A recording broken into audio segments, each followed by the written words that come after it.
마켓나우 2부 시작하겠습니다. 시청자 여러분 안녕하세요. 이지혜입니다. 오늘 마음이 좀 답답하실 것 같습니다. 어제에 이어서 오늘도 시장이 떨어지네요. 장중에는 4천선을 잃기도 했으니까요.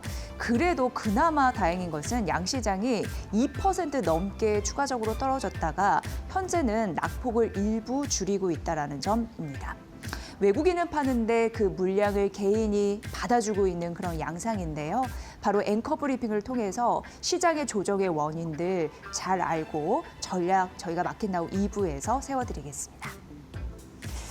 어제 이 짧은 시간에 앵커 브리핑 많은 내용을 다루다 보니까 좀 놓친 부분이 있었습니다. 제목에는 멋들어지게 증시는 흔들리는 꽃이 아니던가 이런 제목을 썼었는데 내용 잔뜩 설명하고 그 제목에 대한 얘기를 안 했더라고요. 약간 아쉬워서 잠시 말씀드리면 오늘의 분위기와도 좀 비슷해서요. 왜 저도 인생을 많이 산 건 아니지만 아름다운 꽃을 피기 위해서는 굉장히 많은 시련이 있기 마련입니다. 아마 여러분도 아실 텐데 그래서 나중에 좋은 결과를 얻기 위해서 지금 힘들지만 인내하고 잘 과정을 다져 나간다면 우리는 결국 아름다운 꽃을 피우지 않을까 그런 마음으로 오늘 시작을 해보도록 하겠습니다. 시청자 여러분도 용기 내시길 바랄게요. 증시에는 찬바람이 불고 있습니다. 뉴욕 시장이 4거래 연속 빠졌거든요. 엔비디아 실적이 굉장히 중요하다라고 어제 앵커 브리핑에서 말씀드린 바 있는데 엔비디아에 대한 실적에 대해서 크게 의문은 없습니다만 왜 이렇게 못 갈까라는 의문 많이 가지고 계신 것 같습니다. 뱅크 오브 아메리카에서 설문을 했는데 이 펀드 매니저의 45%가요. AI 버블을 최대 리스크로 지목을 했습니다. 그리고 구글 CEO가 뭐라고 했냐면 AI 투자는 굉장히 놀라운 거 맞다. 그런데 AI 투자 뭔가가 약간 깨름직하다. 비이성적인 요소가 있는 것 같다라는 얘기를 했습니다. 우리는 IT 버블, 그때 당시를 연상해 봤을 때 그린스펀 연준 의장이었거든요. 그가 어떤 발언을 했었냐면 비이성적인 과열이다라는 발언을 했는데 이게 연상이 된다라는 의견도 일부 있는 상황입니다. 유럽계에 굉장히 유명한 금융계 그룹이 있는데 로스차일드가요. 마이크로소프트와 아마존의 투자 의견을 낮췄습니다. 매수에서 중립으로 하향 조정을 시켰습니다. 근데 굉장히 중요한 의미가 있어서 잠시 설명을 해드리면 사실 데이터 센터 구축이라는 게 말이죠. 초기에 클라우드 인프라 이런 거와 좀 대비를 했었을 때 훨씬 많은 자본이 든다. 근데 그거 수치를 제시했거든요. 6배의 자본이 소요가 된다라는 얘기를 했습니다. 생성형 AI 가성비에 대한 이야기 이렇게 쉽게 생각하시면 될 것 같습니다. 생성형 AI 인프라가요. 사실 성숙한 클라우드가 한 1달러 40센트 정도라면 생성형 AI 인프라 같은 경우에는 지금 1달러당 현재의 가치가 20센트에 불과하다. 이런 또 분석을 내놨기 때문에 시장 그리고 투자자분들이 바짝 가슴을 졸이는 그런 흐름들이 연출이 되지 않았나. 사실 조정과 급락에는 이유가 붙기 마련인데 마이너스가 났으니까 해드리는 말씀입니다. 그런데 시장을 잘 보는 전문가들의 의견을 참고해 본 결과 이런 패턴이 나타난다면 앞으로 뭐 엔트로피 AI 그 스타트업 기업이잖아요. 그거나 오픈 AI 이런 개발사보다 자금의 이동, 시선, 투자자의 시선이 좀 달라져야 된다라는 얘기를 하는데 제가 이 주제를 갖고 온 이유가 바로 이 줄에 있다라고 보시면 됩니다. 그러니까 우리는 결국 오픈 AI, 엔트로픽을 이제 볼 것이 아니라 인프라 부품, 핵심적으로 제공할 수 있는 그런 섹터에 돈을 투자해야 된다라고 얘기를 하더라고요. 그게 대표적으로 칩이 되겠고 메모리가 되겠고 전력이 되겠고 광통신이 되겠고 HBC, DC라고 해서 초고압 송전망이 되겠고 이런 섹터가 될 것 같다. 그럴 가능성이 농후해졌다라는 게 하나의 또 투자 포인트 되겠습니다. 참고해 보시고요. 역시나 우려에도 불구하고 지속적으로 빅테크 그리고 AI 스타트업 관련 기업들은 투자는 늘리고 있다라는 점 말씀드리면서 다음 페이지 만나보겠습니다. 지금 사우디 바람이 불고 있다라는 부분 좀 말씀드릴게 앞서서는 증시 하락의 대표적인 요인이었는데 미국 시장에서 장중 낙폭을 일부 줄이면서 마감이 됐거든요. 오늘 시장 같은 경우에도 지금 양 시장이 우리 시장이 2% 넘게 급락했다가 반발 매수가 일부 들어오는 것처럼 이 뉴욕 시장도 그랬는데 그 이유를 여기서 찾아볼 수 있어서 찾아왔고 앞서서는 찬바람이 불고 있는데 사우디 바람이 불면서 낙폭을 축소했다라는 걸 좀 의미를 표현했습니다. 트럼프 대통령과 빈살만 왕세자가 만났는데요. 투자 확대에 대한 그런 시그널을 내비쳤습니다. 좋은 신호였거든요, 시장에. 기존은 6천억 달러였는데 이거를 1조 달러로 확대하겠다라고 확약했다라는 부분이고 AI, 소재, 그리고 희토류 관련인데 사우디가 무슨 얘기를 했냐면 미국과 협력에 한계가 없다라는 얘기를 또 전했습니다.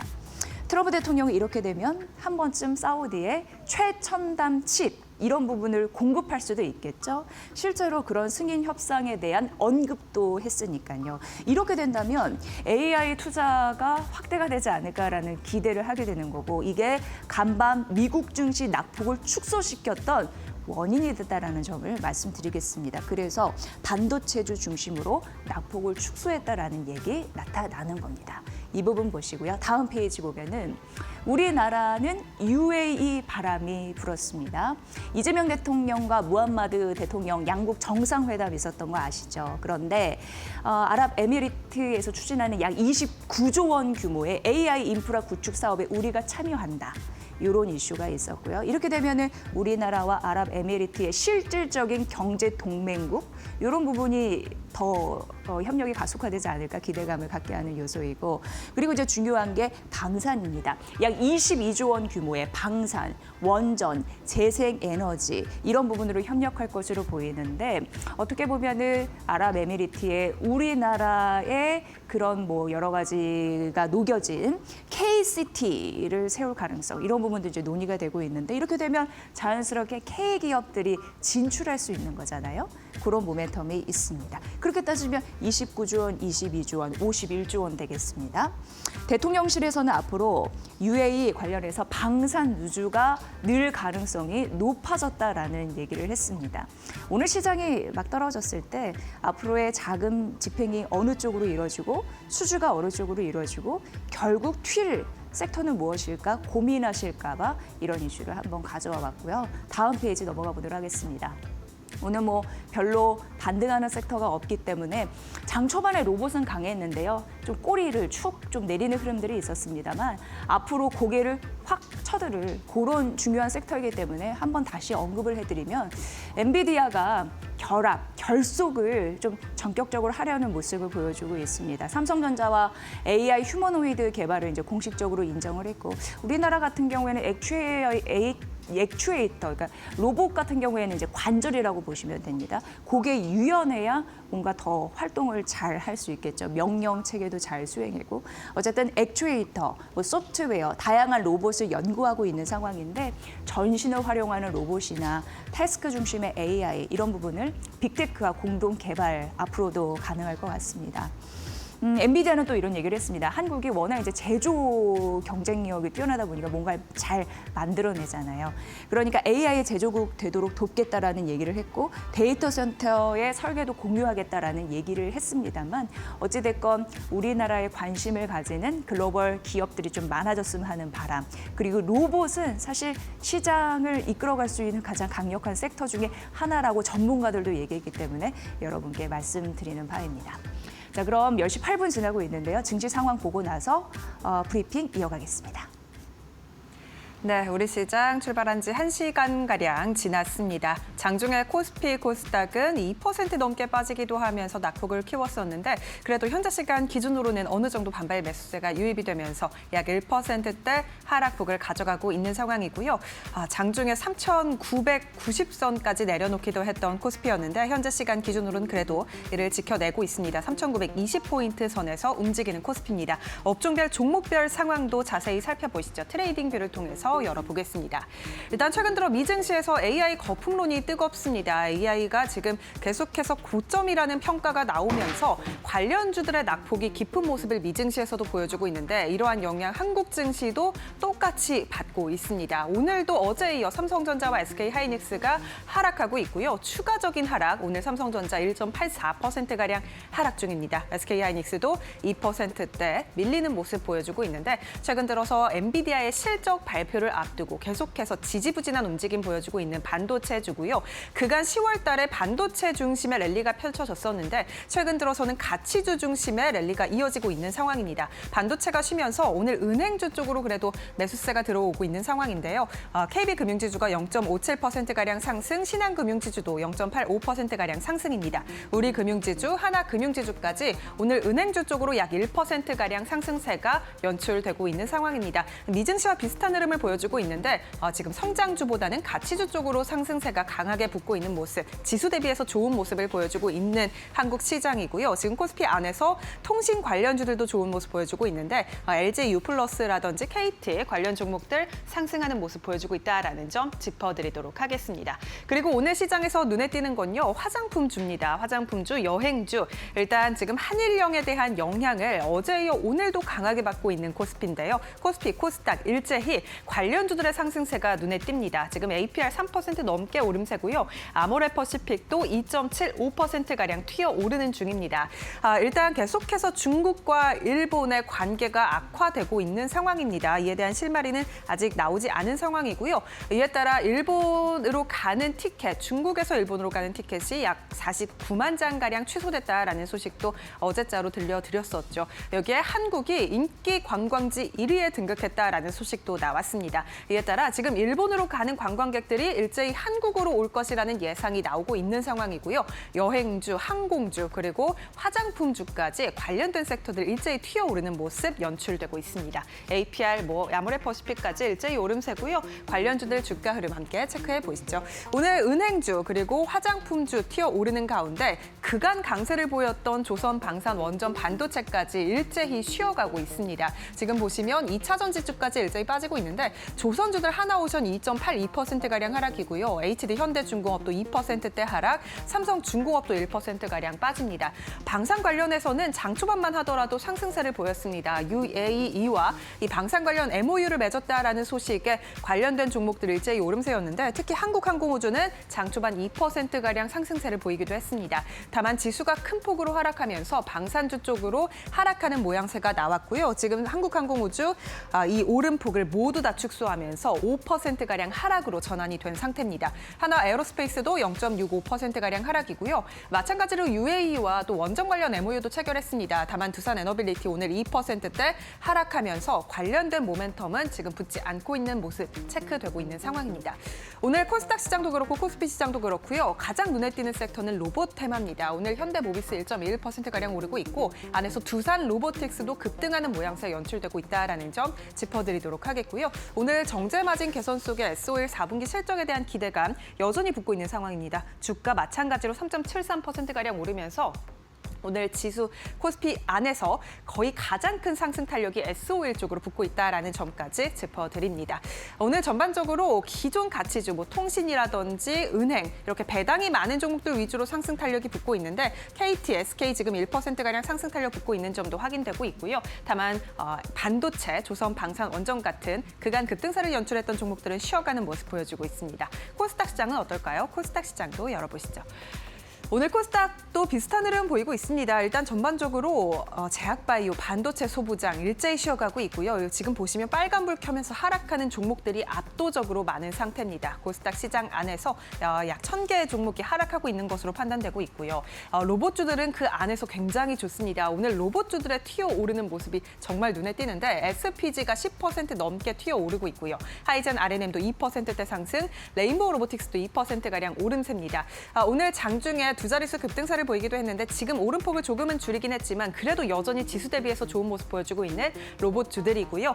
삼성전자와 엔비디아가 로봇 AI 휴머노이드 관련해서 협력을 공식화함에 따라 오늘 로봇주 관련 매기세가 강하게 붙고 있다는 점 특징적으로 파악됩니다.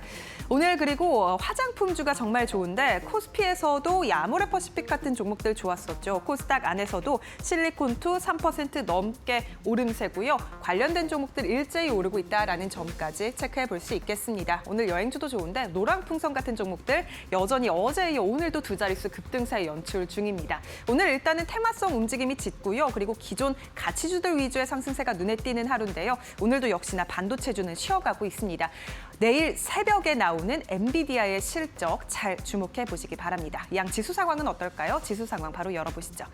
일단 오늘 코스피와 코스닥은 하락 중이지만 그래도 코스피가 낙폭을 축소했습니다. 현재 시간 기준으로 3,920선은 회복을 했고요. 0.81%가량 하락 중입니다. 장중에 3,900선도 잠깐 내려놓기도 했습니다. 3,900선까지 빠지면서 지금 코스피가 3,800선까지 밀리는 모습을 보여주기도 했는데 그래도 지금 현재 시간 기준으로는 낙폭을 축소하고 있다는 점은 긍정적이고요. 코스닥 같은 경우는 1.17%가량 하락세 유지하고 있습니다. 868포인트 지나갑니다. 오늘 코스피 200은 코스피와 비슷한 흐름 보이면서 오늘 대형주 위주로 조금 하락하는 모습이 짙다라는 점 체크해 볼 수 있겠습니다. 코스피 매매 동향도 열어보시죠. 오늘 외국인의 매도세가 거셉니다. 어제에 이어 오늘도 외국인이 장 초반부터 팔고 있고요. 6천억가량의 외국인의 순매도가 집계되고 있습니다. 다만 그래도 오늘은 기관이 다시금 사들이는 모습 보여주고 있는데 어제는 기관도 팔았는데 오늘은 기관의 순매수가 그래도 지수를 방어해주고 있습니다. 기관 3,400억가량 사들이고 있고요. 개인은 2,700억가량 사들이고 있습니다. 오늘 개인과 기관의 순매수가 들어오고 있고요. 어제에 이어 오늘도 외국인은 팔고 있습니다. 코스닥도 열어보시죠. 코스닥도 일단 비슷합니다. 외국인의 800억가량 순매도, 어제에 이어 오늘도 외국인 양시장 일제히 팔고 있고요. 기관이 그래도 오늘 양시장에 들어옵니다. 기관 300억가량 코스닥 사고 있고 개인은 어제에 이어 오늘도 순매수 기조 이어갑니다. 오늘 개인과 기관의 순매수가 양시장에 들어오고 있다는 점 특징적으로 볼 수 있겠습니다. 지금까지 시장 상황 알아봤습니다. 최근 뭐니 해도 핫한 종목은 삼성전자와 SK하이닉스입니다. 그래서 국내 증권사뿐만 아니라 해외 금융, 경제 그런 매체에서 우리나라의 삼성전자와 SK하이닉스 투첩을 어떻게 바라보는지 그 리포트가 나올 때마다 눈을 동그랗게 뜨고 지켜보고 있는 상황인데요. 오늘 아침에 키움증권에서는 SK하이닉스에 대해서 분석을 해놔서 소개를 해드리도록 하겠습니다. 일단 목표 주가를 올려 잡았네요. 원래는 65만 원이었는데 73만 원으로 점프업했고 이유는 실적 전망치가 조정이 됐다라는 부분이었습니다. D램이 잘 되니까 낸드로 확산됐다라는 설명을 했는데 D램은 다시 한번 좀 말씀드리면 유통 재고가 낮아지고 있는 상황, 그리고 DDR5 공급이 축소되는 상황, 서버 수요가 개선되는 상황 이런 부분에서 가격이 올라가다 보니까 업황 전반적으로 긍정적인 흐름들 그리고 초기 상승 이런 부분 강도도 예상 대비해서 훨씬 웃돌다 보니까 전망이 좋다라는 흐름 나타나고 있습니다.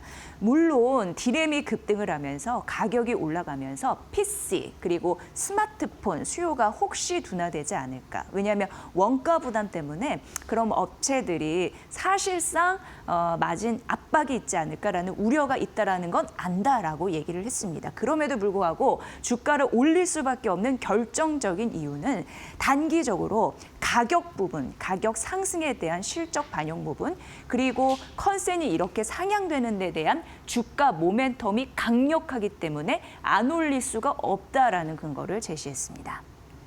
내년 영업이익 같은 경우에는 80조 원으로 상향했어요. 이것 때문에 목표 주가를 올려 잡은 것과 다름없습니다. 1년 사이만 보면은 86% 성장으로 봤고요.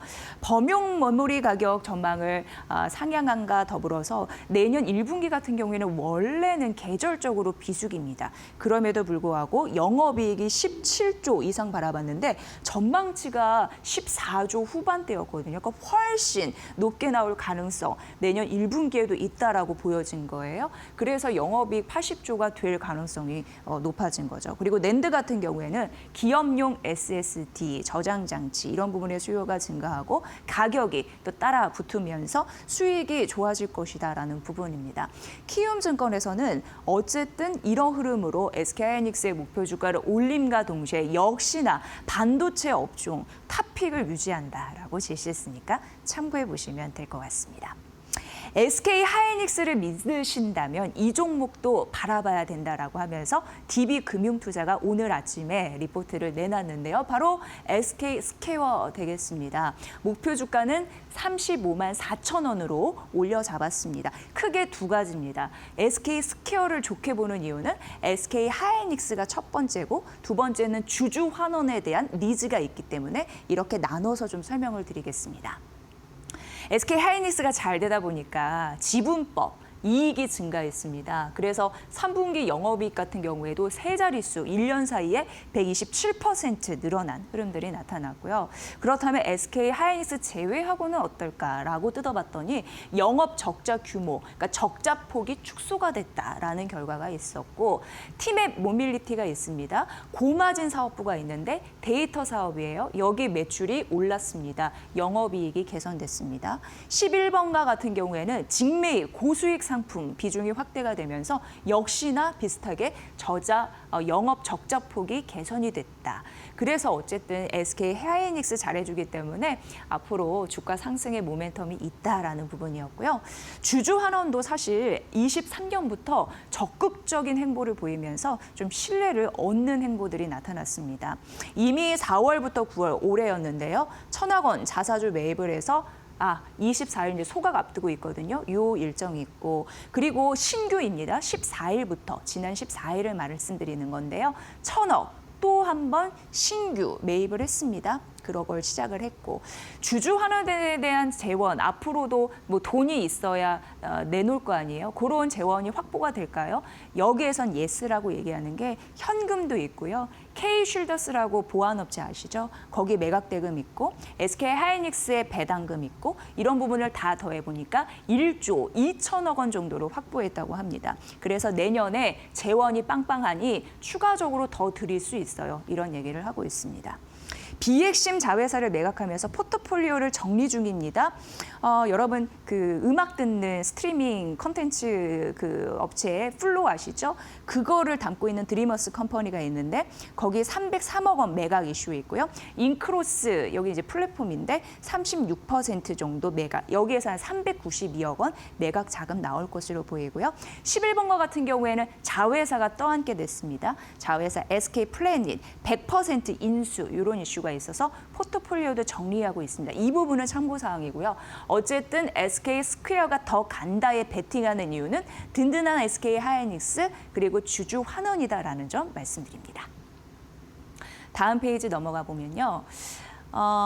일단 다월투자증권에서 오늘 조선주 섹터를 다루면서 선박보다는 엔진이지 이렇게 좀 강조를 하더라고요. 그래서 조금 더 의미 있는 건 단기적으로 시청자분들이 볼 엔진 그리고 중장기적으로 볼 엔진 이렇게 좀 나눠봤습니다.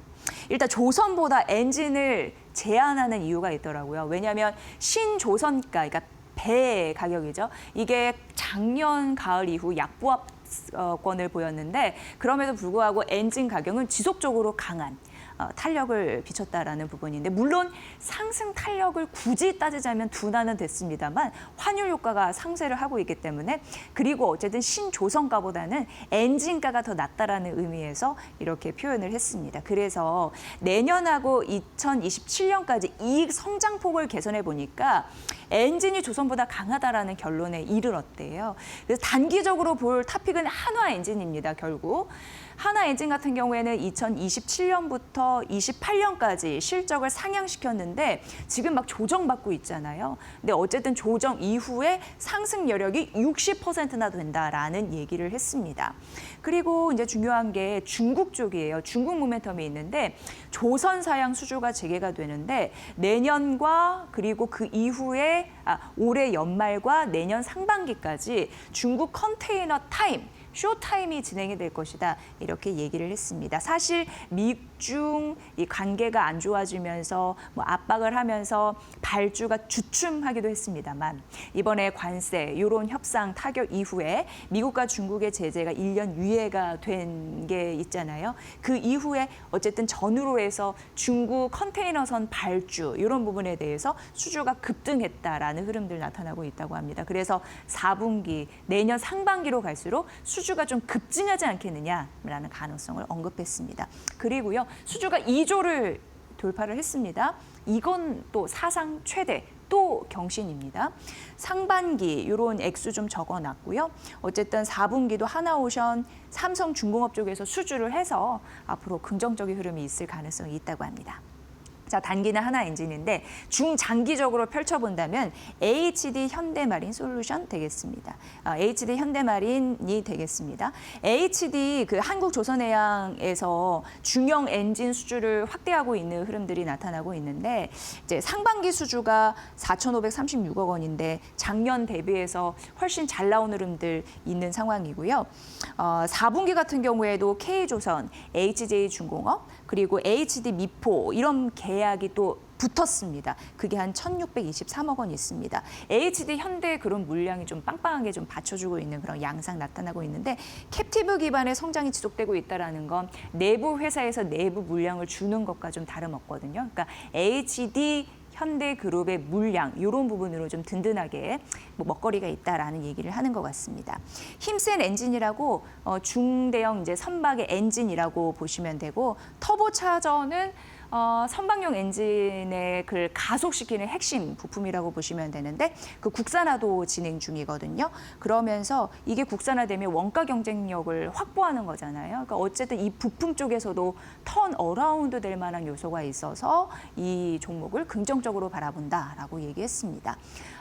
조선보다 엔진이라는 이유 잘 챙겨서 이 조정 시에 잘 판단해 보시면 될 것 같습니다. 외국인은 앞으로 뭐 살까 이 얘기를 좀 드려야 될 텐데 MSCI 편주리 후보군에 베팅할 지금이 최적의 적기다라고 얘기를 하고 있습니다. 그래서 외국인들이 이 이슈 있기 전에 뭘 지금 베팅하는지 잘 봐야 된다 이런 얘기를 하고 있는데요. 일단 11월 MSCI 신규 편입 된 종목은 APR과 HD 현대마린이었는데 발표 3개월, 4개월 전부터 쭉 상승하는 흐름이 있었다고 합니다. 근데 그걸 누가 샀냐? 외국인들이 뚜렷하게 샀다라고 하는데요. 이전에 8월 편입된 종목만 보더라도 LIG, 넥스원, 두산, 효성중공업이 있었는데 리뷰 전에 주가도 상승하고 외국인도 이걸 적극적으로 매수하는 흐름들 둘 다 포인트가 비슷하다라는 얘기를 했습니다. 그럼 이제 중요한 거 다음 타자는 누구일까? 내년 2월의 후보군은요. 이수페타시스 앵커브리핑에도 말씀드린 바 있는 그 종목이고요. ABL 바이오, 키움증권 이게 세 개의 종목이 후보군이라고 얘기했는데 최근 보니까 외국인들이 매수 강도를 높이는 거는 이수페타시스와 ABL 바이오라고 합니다. 키움은 둔화됐고요. 결국 MSCI 편입의 유력한 후보군 두 개를 꼽아보자면 이수페타시스와 ABL 바이오다라고 얘기했는데 단 추가 상승 여력이 조금 더 필요하다고 합니다. 각각 14, 13, 요 정도는 필요하다고 하니까 보시면 될 것 같습니다. 지금부터 이제 편입까지는 한 4개월 정도가 소요가 될 텐데요. 외국인들의 수급 그리고 이 종목들의 펀더멘털 흔들리지 않는지 관찰하시면서 다음 타자에 대한 관심 지금 딱 적기라고 하니까 여러분 챙겨보시면 좋을 것 같고요. 마지막은 간단하게 JP모건에서 K자동차와 배터리 탑픽 흔들리지 않았다고 하면서 기존 의견을 유지했거든요. 그러니까 결론적으로 자동차, 현대차, 기아 되겠습니다. 그리고 2차 전지는 LG에너지 솔루션, LG화학, LNF 되겠습니다.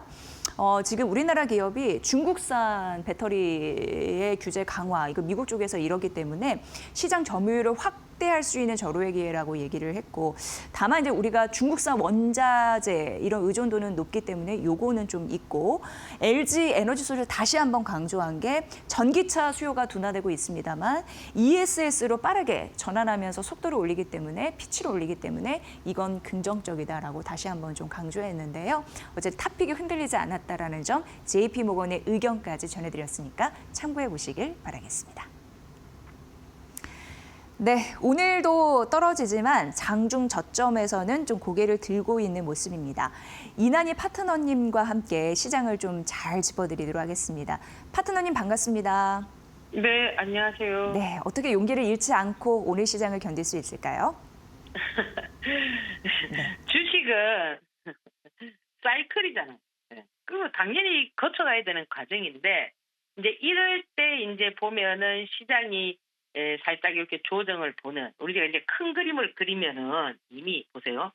며칠 전에 주가가 조금 상승할 때는 또 뭐라고 했습니까? 또 5,500포인트 간다고 난리를 치고 그죠?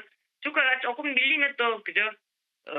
심쿵하고 이러지 않습니까? 그래서 그게 아니고 이미 이 청사진은 그려져 있기 때문에 이렇게 이제 지수가 하락을 했습니다. 그죠? 어제도 하락, 오늘도 하락.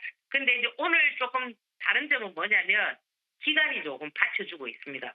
지수를. 그래서 오늘 조금 더 빠지면 또 뭐라고 했나요? 뭐 3,800포인트 간다, 뭐 어쩐다 이랬지만은 안 간다니까요. 오늘은 잘하면은 이제 장막판에는 이제 물론 외인 매도가 지금 계속 좀 나오고는 있지만 이제 기간이 받쳐주니까 4,000포인트를 회복하는 뭐 그런 어떤 흐름들은 어디에서 결정이 되느냐면은 내일 이제 엔비디아의 실적 발표가 있습니다. 이게 전 세계가 지금 그죠? 이제 그 투자하신 분들은 오늘 뭐 또 밤을 지새면서 이제 우리 시간으로 내일 아침에 이제 한 7시에서 8시 사이에 이제 발표가 되는데 이제 이런 부분들이 이제 어떻게 반영이 될 건가가 이제 오늘 미국 선물이 우리 장중에 어떤 얘기를 좀 해줄 겁니다. 그러면 거기에 따라서 이제 이 넥스트 트레이딩 시간에 이제 워낙 이제 이는 그 뭡니까 냄새는 잘 맡으니까 투자자들이 그죠? 넥스트 트레이딩 시간에 미국 선물이 상승하면서 이랬을 때 SK 하이닉스라든지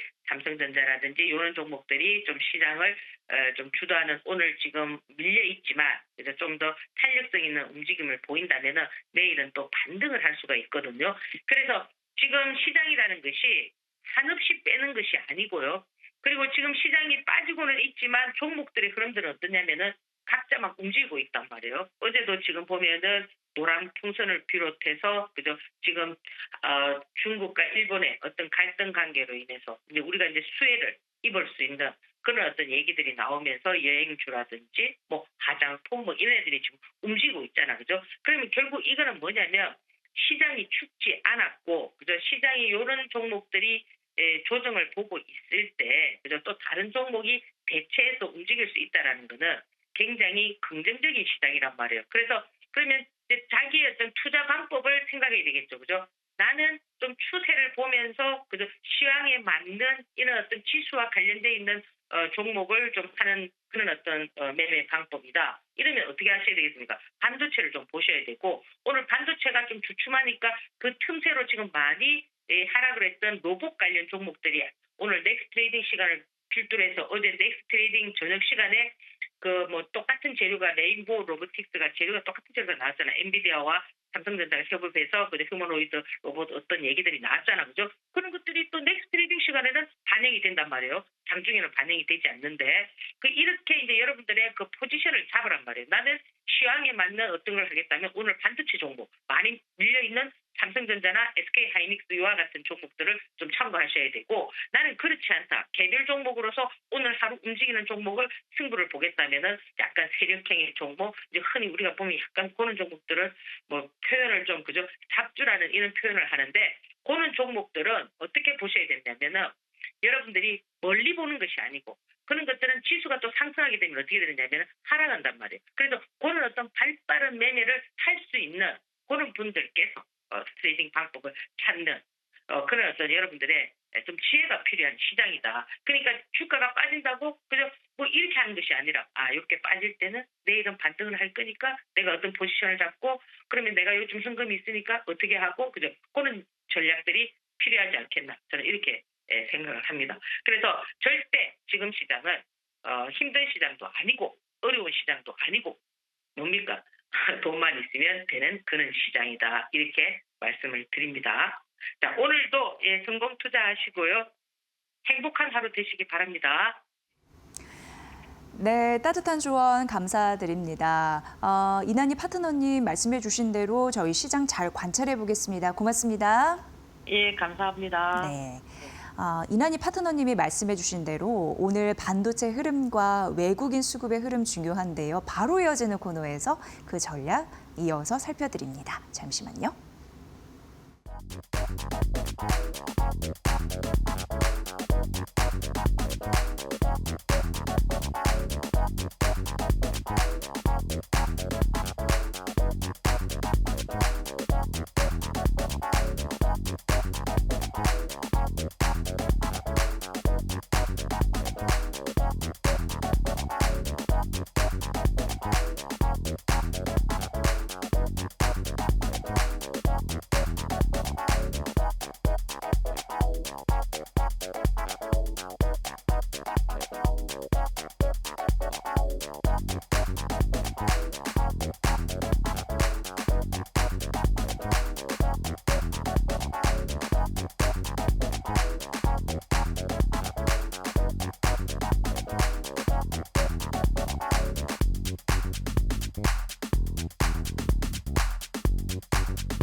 엔비디아 실적 발표를 하루 앞두고 월가의 기대감이 다시 높아지고 있다. 미국 투자사 스티펠은 목표 주가를 기존 $212에서 $250로 상향했다. 현재 주가 대비 약 34% 추가 상승 여력이 있다는 판단이다. 투자 의견은 매수를 유지했다. 스티펠의 루벤 로이 애널리스트는 이번 분기에도 완만한 수준의 서프라이즈가 이어질 것이라며 4분기 가이던스 역시 낙관적일 것으로 전망했다. 최근 GTC 기조연설에서 블랙웰 루빈 기반 인프라 누적 주물량이 5천억 달러 이상이라고 공개한 점을 핵심 근거로 꼽았다. 로이는 올해 말 엔비디아의 최대 매출 가능 규모를 1,000억 달러 이상, 장기적으로는 1조 달러 근접 가능성도 제시했다. 그는 범용 컴퓨팅에서 가속 컴퓨팅으로 전환되는 흐름이 향후 엔비디아 매출과 이익의 최대 성장 동력이 될 것이라고 평가했다. 한편 뉴욕 증시는 18일 또다시 일제히 하락 마감했다. 엔비디아는 이날 2.8% 하락하며 AI 대형주의 조정 흐름을 재확인했다.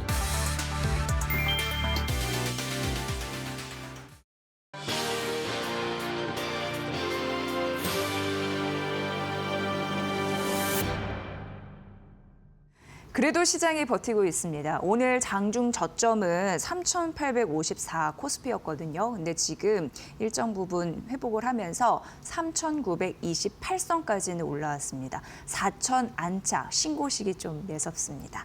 오늘 송재경 디멘전 투자자문 대표님 모셨거든요. 오늘 시장 어떻게 이해를 하고 우리가 여기서도 이기는 방법이 혹시 있을지 여쭤보도록 하겠습니다. 어서 오세요. 네, 안녕하세요. 네. 미국 증시가 4거래 연속 떨어졌는데 이렇게 떨어진 결정적인 원인 좀 분석 좀 부탁드릴게요. 예, 뭐 우리가 옛날 무슨 광고 카피였나요? 무슨 사랑은 변하니 변합니다. 예. 예. 그럼 시장 어떻게 변한 걸 말씀해 주시는 거예요? 그러니까 사랑의 대상이 바뀌는 거죠. 대상이? 네네. 예. 그리고 방식도 바뀌고요. 그래서 확실히 그 시장이 그 한 달 새에 완전히 격세지감처럼 느껴지는데요. 이제 가장 큰 이유가 기본적으로 이제 연초 이후에 뭐 사실 연초 이후도 아니죠. 한 지난 3년간 주되어 오던 AI, 그 AI만 붙이면 모든 것이 해결이 되던 이제 그런 장세에서 좀 이제 시장이 이제 바라보는 그런 그 눈빛이 좀 많이 좀 달라졌는데 그 가장 큰 이유는 그게 뭐냐면 그 전에는 어떤 기준으로 시장이 그 종목들을 골랐냐면 누가 더 빨리 누가 더 많이 AI 투자를 하느냐 이것이 이제 포인트였습니다. 네.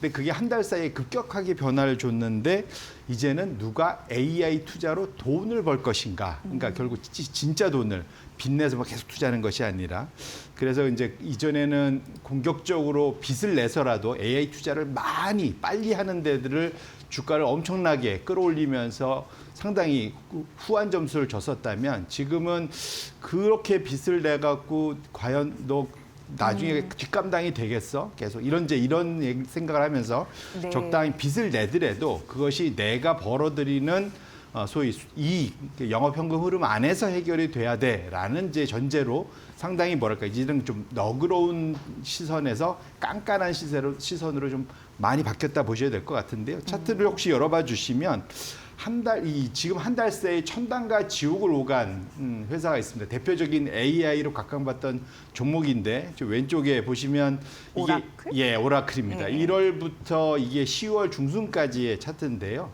사실은 우리가 AI 하면은 M7 뭐 이런 거 얘기했지만 네. 최고는 오라클이었습니다. 연초 대비 100% 2배가 상승을 했었고요. 저 2배로 급격하게 끌어올려지게 됐었던 그때 무슨 일이 있었냐면 오픈 AI하고 오라클 간에 9월 중순쯤에 계약이 있었죠. 네. 9월 12일 날 그때 지금 3천억 달러짜리 계약. 이때 뭐 시장이 난리가 났었죠. 그래서 오픈 AI가 여러 군데 그때 AMD도 하고 얘기했고 뭐 여러 군데하고 얘기를 하면서 오픈 AI하고 계약만 맺으면 상장돼 있는 회사들의 주가가 급등을 하던 그런 네. 것이 이제 9월, 10월 중순까지의 얘기였다 보셔야 될 텐데 10월 10일에 저기 제가 표시는 안 했지만 10월 10일에 큰 반전이 있었습니다. 기억하실 수 있을지 모르겠지만 트럼프 대통령이 중국에 대해서 발끈하면서 네. 100% 관세 물겠다. 네. 금요일 날 네. 기억하시겠는데 예. 그때 그렇게 하면서 비트코인도 그때 사실은 주가가 부러지기 시작을 했었습니다. 가격이. 그때 사실은 이후로 큰 반전이 있고 그 이후로부터는 시장이 상당히 뭐랄까요. 그때 뭐 이제 레포 얘기도 나오고 이제 단기 유동성 이슈 뭐 이런 것들이 다 겹치면서 한 달 새에 어마어마하게 시장이 뭐랄까요. 이제는 너그러움에서 깜깜함 바뀌면서 아까 그 차트를 다시 열어봐 주시면 1등 하던 그 종목 중에 1등 하던 오라클이 한 달 새에 완전히 주가가 하락을 해서 네. 맨 꼴찌로 내려갔습니다. 그래서 마이너스 30%. 전 고점 대비로서는 지금 40%가 넘게 하락을 했다 보셔야 될 것 같고 반면에 지지부진했던 저 밑에 있던 아마존이 상위권으로 가고 최근 들어서 워렌 버핏의 낙점을 받은 이제 애플로부터 소위 이제 소위 알파벳으로 워렌 버핏의 구글. 비중이 옮겨갔죠. 네, 네. 이런 두 종목이 상위권으로 올라가서 AI 투자는 공격적으로 하되 그걸로부터 제대로 돈을 벌 수 있다고 생각되는 두 기업의 주가가 차별화치면서 위로 올라갔다 보셔야 될 것 같고, 그러니까 오라클, 고위의 메타 뭐 이런 식으로 이제는 AI 종목 내에서도 보는 빚내서 투자하는 것에 대한 평가가 완전히 극과 극으로 갈린다. 결국 이것 자체가 시장의 유동성이 전보다는 타이트해지면서 이제 눈높이가 달라졌다라고 보셔야 될 것 같고요. 이것은 좀 더 앞서서 우리가 지난주에도 CDS, 그러니까 신용부도수합 뭐 이런 거 얘기했지 않습니까? 네. 최근 들어가고 지금 이쪽 신용 스프레드가 꼭 부도수합뿐만 아니라 신용 스프레드가 지금 올라가고 있거든요. 그래서 전반적으로는 주식시장에서도 못 느끼던 신용시장의 스프레드가 올라가고 이것에 대해서 이제 주식시장도 반응을 하기 시작했다. 이렇게 보셔야 될 것 같습니다. 네. 주머니가 든든해야 거기에서 인심이 난다고. 어쨌든 주시장도 마찬가지인가 봐요. 시장 유동성, 그 돈 풀림 이런 부분이 좀 막힐 것 같은 두려움 때문에 좀 바짝 긴장하고 있는 모습이 아닌가 이런 생각이 드는데, 어쨌든 시장 구세주라고 해야 될까요? 구원처 같은 경우에는 AI 기술주의 성장 이런 부분, 지금 그런 여러 가지 말씀해 주신 건 좀 극복하는 걸 보여주는 거, 그리고 이제 두 번째는 기준금리 인하 좀 됐으면, 이건 또 유동성을 바라는 맞습니다. 느낌이잖아요. 근데 지금 결정적으로 내일 이제 다가왔습니다. 내일 새벽에 미국 시장 장 마감한 이후에 엔비디아 실적이 발표가 되는데요. 왜 엔비디아가 안 오르지? 굉장히 겁내하시는 것 같아요. 지금 실적 발표 앞두고 어떻게 봐야 될까요? 네. 말씀 주신 대로 일단 엔비디아는 참 어마어마한 회사죠. 그러니까 한때 시가총액이 불과 우리 한 달 전에 5조 달러가 넘어섰다. 예. 이게 말이 5조 달러지 5조 달러를 그냥 딱 감이 안 오시잖아요.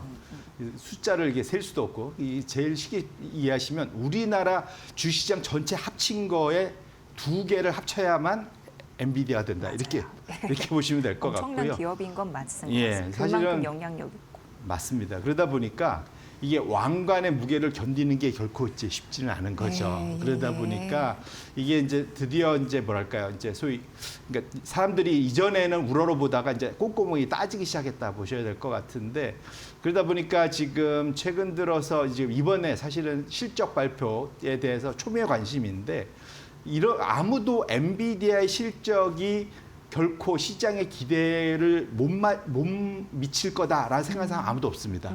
그리고 다음 전망도 시장의 기대치를 넘어설 거라고 다들 예상을 해요. 네. 이 거꾸로 말하면 기대가 너무 높다는 얘기죠.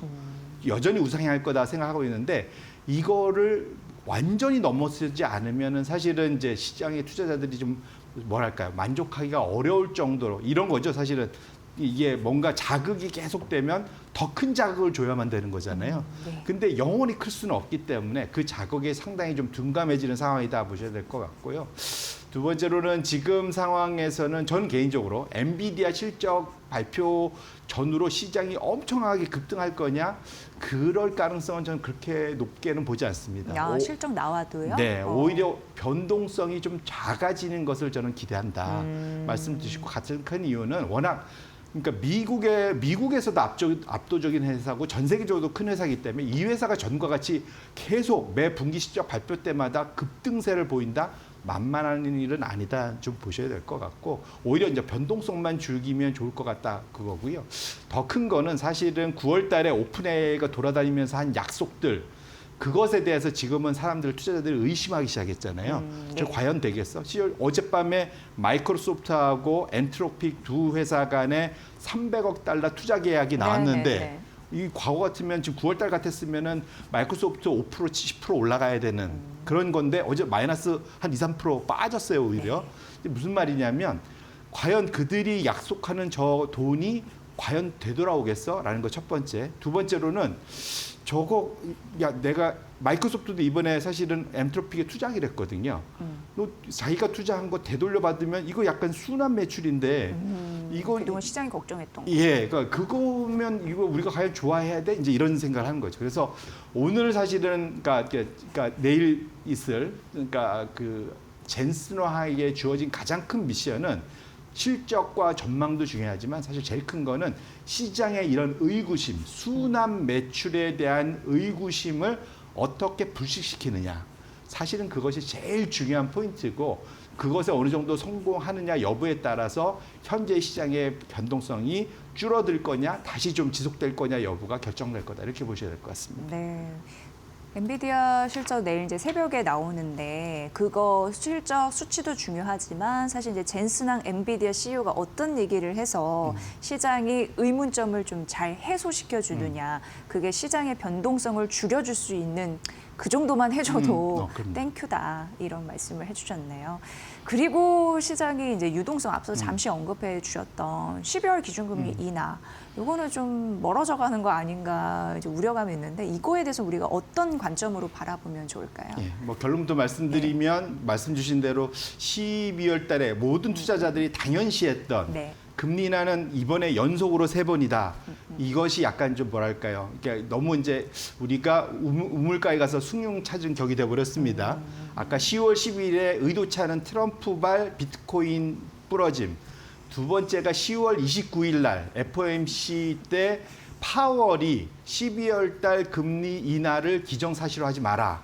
이 코멘트 이후에 이제 또 사실은 엄청나게 급변동이 있었던 거거든요. 그래서 유동성에 대한 우려들이 또 생긴 건데 말씀 주신 대로 지금 최근 차트가 좀 열려 있지만 시장에서 한 달 새 정확히 그 한 달 사이입니다.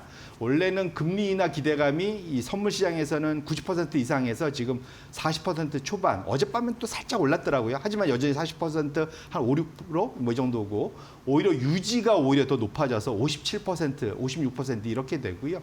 배팅 시장에서도 금리 유지가 급등을 해서 55, 인하가 급락을 해서 44까지 내려왔습니다. 결론적으로는 지금 잘 알 수 없다라는 건데요. 이거는 어찌 보면은 지금 트럼프 연방정부가 43일간 최장 사실은 셧다운을 하면서 데이터가 안 나오는 것이 연준 입장에서는 무언가를 결정하기 참 어렵게 만들었다. 안 그래도 지금 고용과 물가가 서로 다른 방향성으로 가고 있어서 이게 상당히 어디를 따라야 될지 고민을 하고 있는데 10월 달 데이터는 아예 이제 발표도 안 될 거고요. 네. 11월 달 데이터조차도 지금 2주 정도 연기돼서 지금 조사 자체가 늦게 시작됐기 때문에 FOMC 12월 달 그 시점에 데이터를 보고 의사결정할 수 있을지 여부도 불분명합니다. 결론적으로는 연준 입장에서는 현재 상황에서는 안개 속을 운전하다가 계기판에 아예 이제 불도 안 들어오기 시작한 거예요. 그래갖고 내가 어느 속도로 달리는지조차 알 수 없게 된 네. 이런 상황이 돼버렸기 때문에 연준 입장에서는 안 그래도 울고 싶은데 뺨을 때려줬기 때문에 오히려 현상 유지를 할 수 있는 빌미를 제공했다. 결론적으로는 투자자들이 기대하는 그 방향성, 금리 연속이나 가능성은 매우 낮아졌기 때문에 그래서 제가 아까도 엔비디아의 젠슨왕이 변동성을 줄여주기만 해도 다행이다 이 말씀드리는 것이 그것을 넘어서면 또 다르게 FOMC에 대한 또 불확실성이 남아있기 때문에 제가 말씀을 드린 거다 이렇게 보시면 될 것 네. 같습니다. 끝까지 불협화음을 내면 안 되는데 어쨌든 이 호선을 점검해 주셔서 감사하고요. 어제 제가 저녁에 AI 포럼에 다녀왔거든요. 근데 거기에서 주식 제가 이제 진행하다 보니까 제가 답을 알고 있는 줄 알고 비트코인 많이 물어보시더라고요. 그래서 제가 어떻게 아느냐고 반문을 했는데 대신 여쭤봐야겠다고 어제 생각했어요. 네. 대표님 그 아까도 말씀해 주셨지만 트럼프 발로 고꾸라졌다고 삐끗하겠다는데 9만 달러 깨졌잖아요. 네, 맞습니다. 비트코인 많이 걱정하시는데 이거 어떻게 해야 될까요? 네. 전에도 말씀드렸지만 시장에서 네. 단 하나의 지표를 선제적 지표를 보자면 비트코인을 봐라 이 얘기를 제가 뭐 한 달 넘게 계속 말씀을 드렸던 것 네. 같습니다. 가장 큰 이유는 이것은 펀더멘탈이 없기 때문에 시장의 레버리지를 원활히 할 수 있는지 비투를 쉽게 할 수 있는지 어렵게 해야 되는지의 가늠자다. 확실한 건 최근 한 달 넘게 미국 시장의 단기 유동성이 말리면서 레포 시장에 문제가 생기면서 비투가 어려워졌다. 그것이 결국은 비트코인의 가격을 끌어내리는 가장 큰 원인이 됐다 보셔야 될 것 같고요. 소위 그것을 그러니까 시발점은 트럼프의 시작이었지만 그 이유는 사실은 시장의 단기 유동성이 확실하게 말려 있는 거는 분명하다. 그래서 비트코인 가격이 여전히 하락하고 있다 보셔야 될 것 같은데요. 사실은 이게 재밌는 게 엔비디아 차트랑 제가 한번 같이 그려봤거든요. 똑같이 움직입니다. 그래요. 예, 지금 차트를 한번 열어봐 주시면 지금 보시면 파란색 선이 엔비디아 주가고요. 비트코인이 붉은색 선인데 지금 최근 한 2, 3년간 거의 똑같이 움직인 거 확인하실 수 있죠. 신기하네요. 그렇죠. 결국은 비트코인은 사실 안전자산이 아니라 위험자산이라 보셔야 될 것 같고 최근에 엔비디아는 버티고 있는데 고점 대비 12% 정도 빠졌지만 비트코인은 지금 연초 수준 이하로 좀 내려갔습니다. 저 괴리를 어느 쪽으로 좁히느냐가 관건이고 지금 당장 우리가 그것을 확인할 수 있는 것은 연준의 코멘트와 향후 방향성이 어디로 가느냐가 비트코인이 바닥을 다지나 여부, 결국 시장의 유동성이 다시 좀 여유가 생기느냐 여부와 관건이 있기 때문에 지금 비트코인의 바닥 여부를 아직 확언할 수는 없지만 결국은 키는 파월과 FOMC 위원들이 쥐고 있다 이렇게 보셔야 될 것 같습니다. 결국 시장이 원하는 답을 비트코인도 원하는 게 아닌가 이런 생각이 맞습니다. 드네요. 예, 이 엔비디아와 비트코인의 차트가 비슷하게 가다가 최근 괴리가 생겼다. 이런 부분도 굉장히 흥미롭게 다가옵니다. 네. 근데 최근 증시가 그러니까 한마디로 최근 시장은 그냥 변동성인데 좀 급격한 변동성. 그런데 그럼에도 불구하고 오늘 시장에도 여행주가 튀는 것처럼 여행 백화점, 뭐 그런 부분, 그러니까 관광객 증가에 따른 카지노 이런 부분이 뛰는 이유, 중국과 일본의 관계가 멀어질수록 우리는 좋다 이거 아니겠습니까? 맞습니다.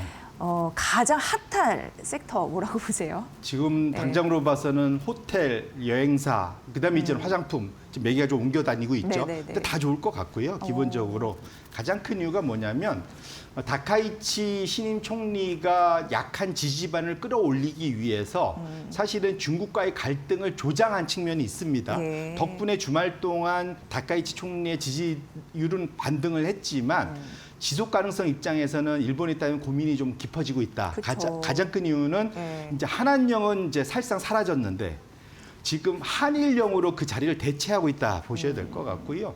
근데 일본 입장에서는 이게 심각합니다. 왜냐하면 일본의 최대 수출 품목은 자동차고 두 번째가 관광이거든요. 네. GDP에 미친 영향이 엄청 큽니다. 그런데 이번에 이 일로 인해서 최대 관광, 일본 관광 시장의 1등인 중국이 빠져나간다라는 거죠. 타격이 엄청나요. 예, 엄청 큽니다. 지금 방문객이 올해 3,165만 명이 왔는데 그중에 24%가 중국이고 다음이 우리나라 예. 21%인데 예. 지출액으로 보면 더 높아요. 중국이 28%, 우리는 10%밖에 안 됩니다. 무슨 말이냐면 그 관광객들이 우리나라 사람들은 한 10만 엔 정도 쓰는데 중국 관광객들은 26만 원이나 쓴답니다. 2배 이상 써요. 통이 크네요, 역시. 저기 중국 사람들 네, 손이 커요. 그러니까 네, 이게 네. 일본 입장에서는 중국이 관광객이 일본에 안 간다? 타격이 엄청 클 거고요. 그것 때문에 시세이도 같은 거, 이스탄 미츠고치 같은 백화점, 도쿄 디즈니랜드 만드는 그 오리엔탈 랜드 뭐 이런 데들이 지금 주가가 10% 이상씩 빠진 거거든요. 네. 그 반사수익을 당연히 그 저기 가던 중국 사람들이 어디 가겠습니까? 가까운 한국으로 올 가능성이 매우 높아졌고요. 네, 실제로 2012년도에도 좀 그랬었습니다. 결론적으로는 중국 이제는 손까지 사람도 많은데 씀씀이도 커진 중국 사람들이 한국에 좀 더 온다면 당연히 그 수혜는 상당 기간 나타날 거고 지금 일본에서 쉽사리 여기서 풀백 빼지 못하는 상황이기 때문에 이 수혜는 꽤 오래 갈 수도 있겠다. 개인적으로 저는 생각을 해보고 있습니다. 우리나라 내수가 좀 안 좋았는데 이런 그 덕택에 내수까지 좋아질 수 있다라는 가능성 우리는 좋은데 일본은 이렇게 되면은 내수가 또 망가지면서 맞습니다. 그럼 그 총리의 지지율이 또 떨어질까 이런 생각까지 또 들면서 그래서 예 맞습니다. 예. 거의 영국의 마가릿 예. 대처가 되느냐, 아. 50일짜리 단명했던 리즈 트러스트가 되느냐.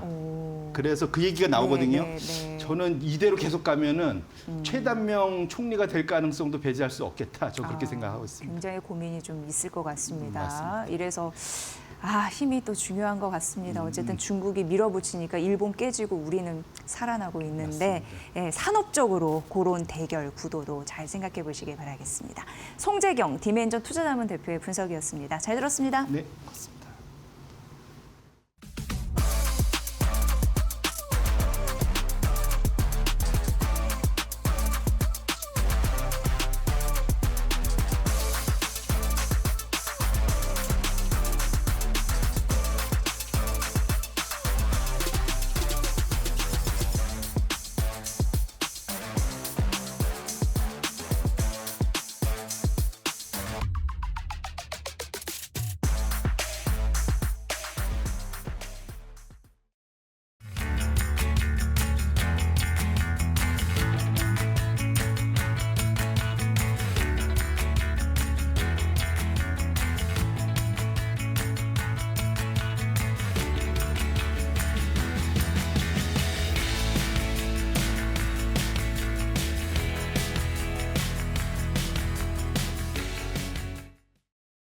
구조적 붕괴와 국민적 신뢰 상실이 결합된 이 위기의 본질을 세 가지 핵심 포인트로 파헤칩니다.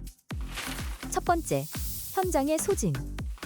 공권력의 현장 인력은 업무 과부하와 번아웃에 시달리고 있습니다. 시스템은 시민을 지키는 정의로운 행동보다 책임 소재를 피하기 위한 행정 절차와 보고서를 우선 요구합니다. 이처럼 과도한 통제 구조와 비효율적인 자원 배분은 현장 인력의 신속한 판단과 대응을 가로막습니다. 결국 시스템이 책임 회피를 위한 행정 절차에 몰두하는 동안 시민을 지킬 공권력의 진짜 힘은 현장에서 고갈되고 있습니다. 두 번째, 권력의 이중성. 공권력은 강자에 대한 눈치와 책임 회피를 우선시하면서 국민적 신뢰를 잃습니다. 위험한 순간에는 자원의 비대칭성 때문에 무능하게 비치지만 불필요한 통제나 집행 시에는 과잉 권력으로 작동하는 이중적 딜레마에 빠집니다. 특히 정치적 판단이나 조직 이기주의가 개입될 때 공권력은 약자를 방관하고 특정 세력에만 민감하게 반응하는 구조적 행태를 보이며 국민의 불안감을 증폭시킵니다. 세 번째, 윤리의 그림자.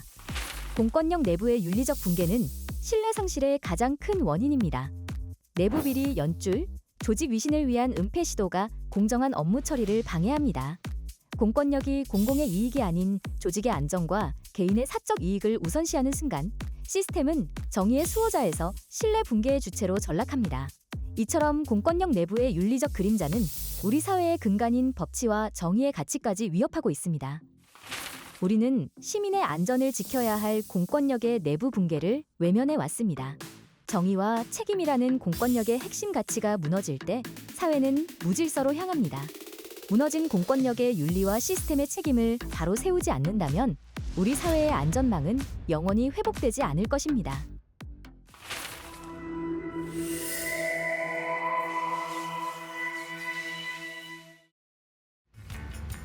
트렌드를 보면 돈이 보인다. 안녕하세요. 마켓나우 트렌드 속으로 김수현입니다. 여러분, 크리스마스가 얼마 남지 않았습니다. 저는 추워지는 날씨도 날씨지만 호텔 케이크들이 SNS에서 뜨기 시작하면 크리스마스가 다가왔다는 걸 실감하곤 하는데요. 올해도 어김없이 주요 호텔들이 케이크를 연이어 공개하고 있습니다. 우선 가장 눈에 띄었던 건 가격입니다. 올해 호텔신라가 선보인 케이크 중에 최상위 제품인 더 파이니스트 럭셔리라는 케이크는 50만 원에 판매된다고 하는데요. 아니 케이크가 50만 원이라니 금가루가 들었나 하고 찾아봤는데요. 이 케이크에는 겨울철에만 채취되는 100% 자연산 화이트 트러플을 사용했다고 합니다. 근데 이 케이크 가격도 가격인데요. 애초에 하루 최대 3개만 한정 판매한다고 합니다. 먹고 싶어도 먹을 수가 없는 케이크인데요. 호텔신라뿐만 아니라 다른 주요 호텔들도 연말을 겨냥해서 시그니처 케이크를 속속 공개하고 있습니다.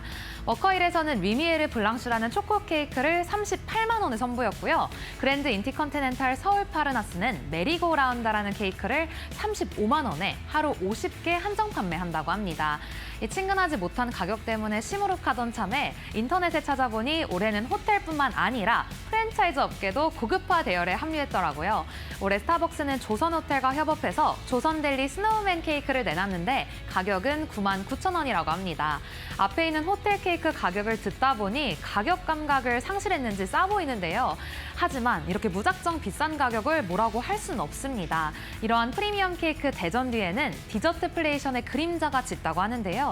통계에 따르면 초콜릿 가격은 전년 대비 16.3% 올라서 16개월 연속 두 자릿수 상승률을 기록했다고 합니다. 이처럼 원재료 가격이 계속 상승하는 가운데 연말 디저트 수요까지 더해져 가격 인상폭은 더욱 커지는 모양새입니다. 그럼에도 지난해 스타벅스 조선델리 케이크는 하루 만에 완판됐고요. 호텔 케이크 역시 비싸다는 말이 매년 나오지만 품절대란은 이어지고 있습니다. 그렇다면 여기서 오늘 프리미엄 호텔 케이크 관련주는 뭐가 있을까요? 우선 GS P&L입니다. 파르나스 호텔을 갖고 있는 회사죠. 최근 호실적을 기록한 가운데 증권가에서도 저점 매수의 기회라는 의견을 제시하기도 했습니다. 요즘은 중국과 일본의 갈등 속에서 반사수의 기대감으로 최근 주가는 불기둥을 세우고 있기도 하죠. 이어서 두 번째 관련주는 호텔신라입니다. 최근 발표한 실적을 살펴보면 면세 부문에서 적자가 줄었고 호텔 부문에서 선방을 했는데요. 다가오는 크리스마스를 앞두고 실적이 더 개선될 수 있을지 기대가 되는 시점입니다. 또 앞서 말씀드린 것처럼 GS P&L과 마찬가지로 이 중일 갈등 속 수혜주로 꼽히는 점 참고해 보셔야겠습니다. 정리하자면 오늘의 트렌드는 크리스마스 프리미엄 케이크 그리고 관련주 GS P&L 호텔신라였습니다. 여러분 이번 크리스마스 때 어떤 케이크 드실 계획이신가요? 저는 가족과 함께 과자집을 만들어서 저만의 케이크 만들어 볼까 하는데요. 추억도 되고 또 세상에 하나뿐이라는 점에서 호텔 케이크보다 더 비싼 케이크가 되지 않을까 싶습니다. 그럼 저는 내일 또 재밌는 트렌드로 돌아오겠습니다. 안녕!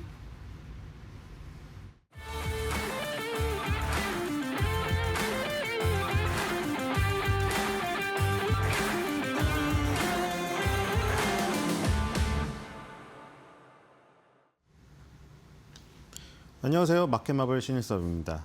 정말 여름에는 망고 빙수, 겨울에는 크리스마스 케이크 저거 진짜 일부러 더 비싸게 만드는 것 같아요. 그렇죠? 누가 더 비싸게 만드나? 저래도 사니까 지금 주식시장이랑도 비슷하죠. 비싸도 사람들이 몰리면 가격이 오릅니다. 그런데 한 주당 가격이 싸도 사람들이 안 몰리면 계속 가격이 내려요. 똑같은 논리죠. 자, 오늘 지금 지수는 방금 빨간색으로 코스피가 좀 전환이 되긴 했습니다. 뭐 약세에서 강세로 전환이 되긴 했지만 뭐 요즘에 막 100포인트씩 오르다가 이제 안 오르니까 약간 뭔가 주춤거리는 느낌이죠. 자, 오늘 SK 디스커버리 그 코스피 보도록 하겠습니다. 오늘 아주 좋아요. 지금 3.68% 오르고 이번 달에만 지금 얼마 올랐어요? 27.12% 고가상으로 올랐네요.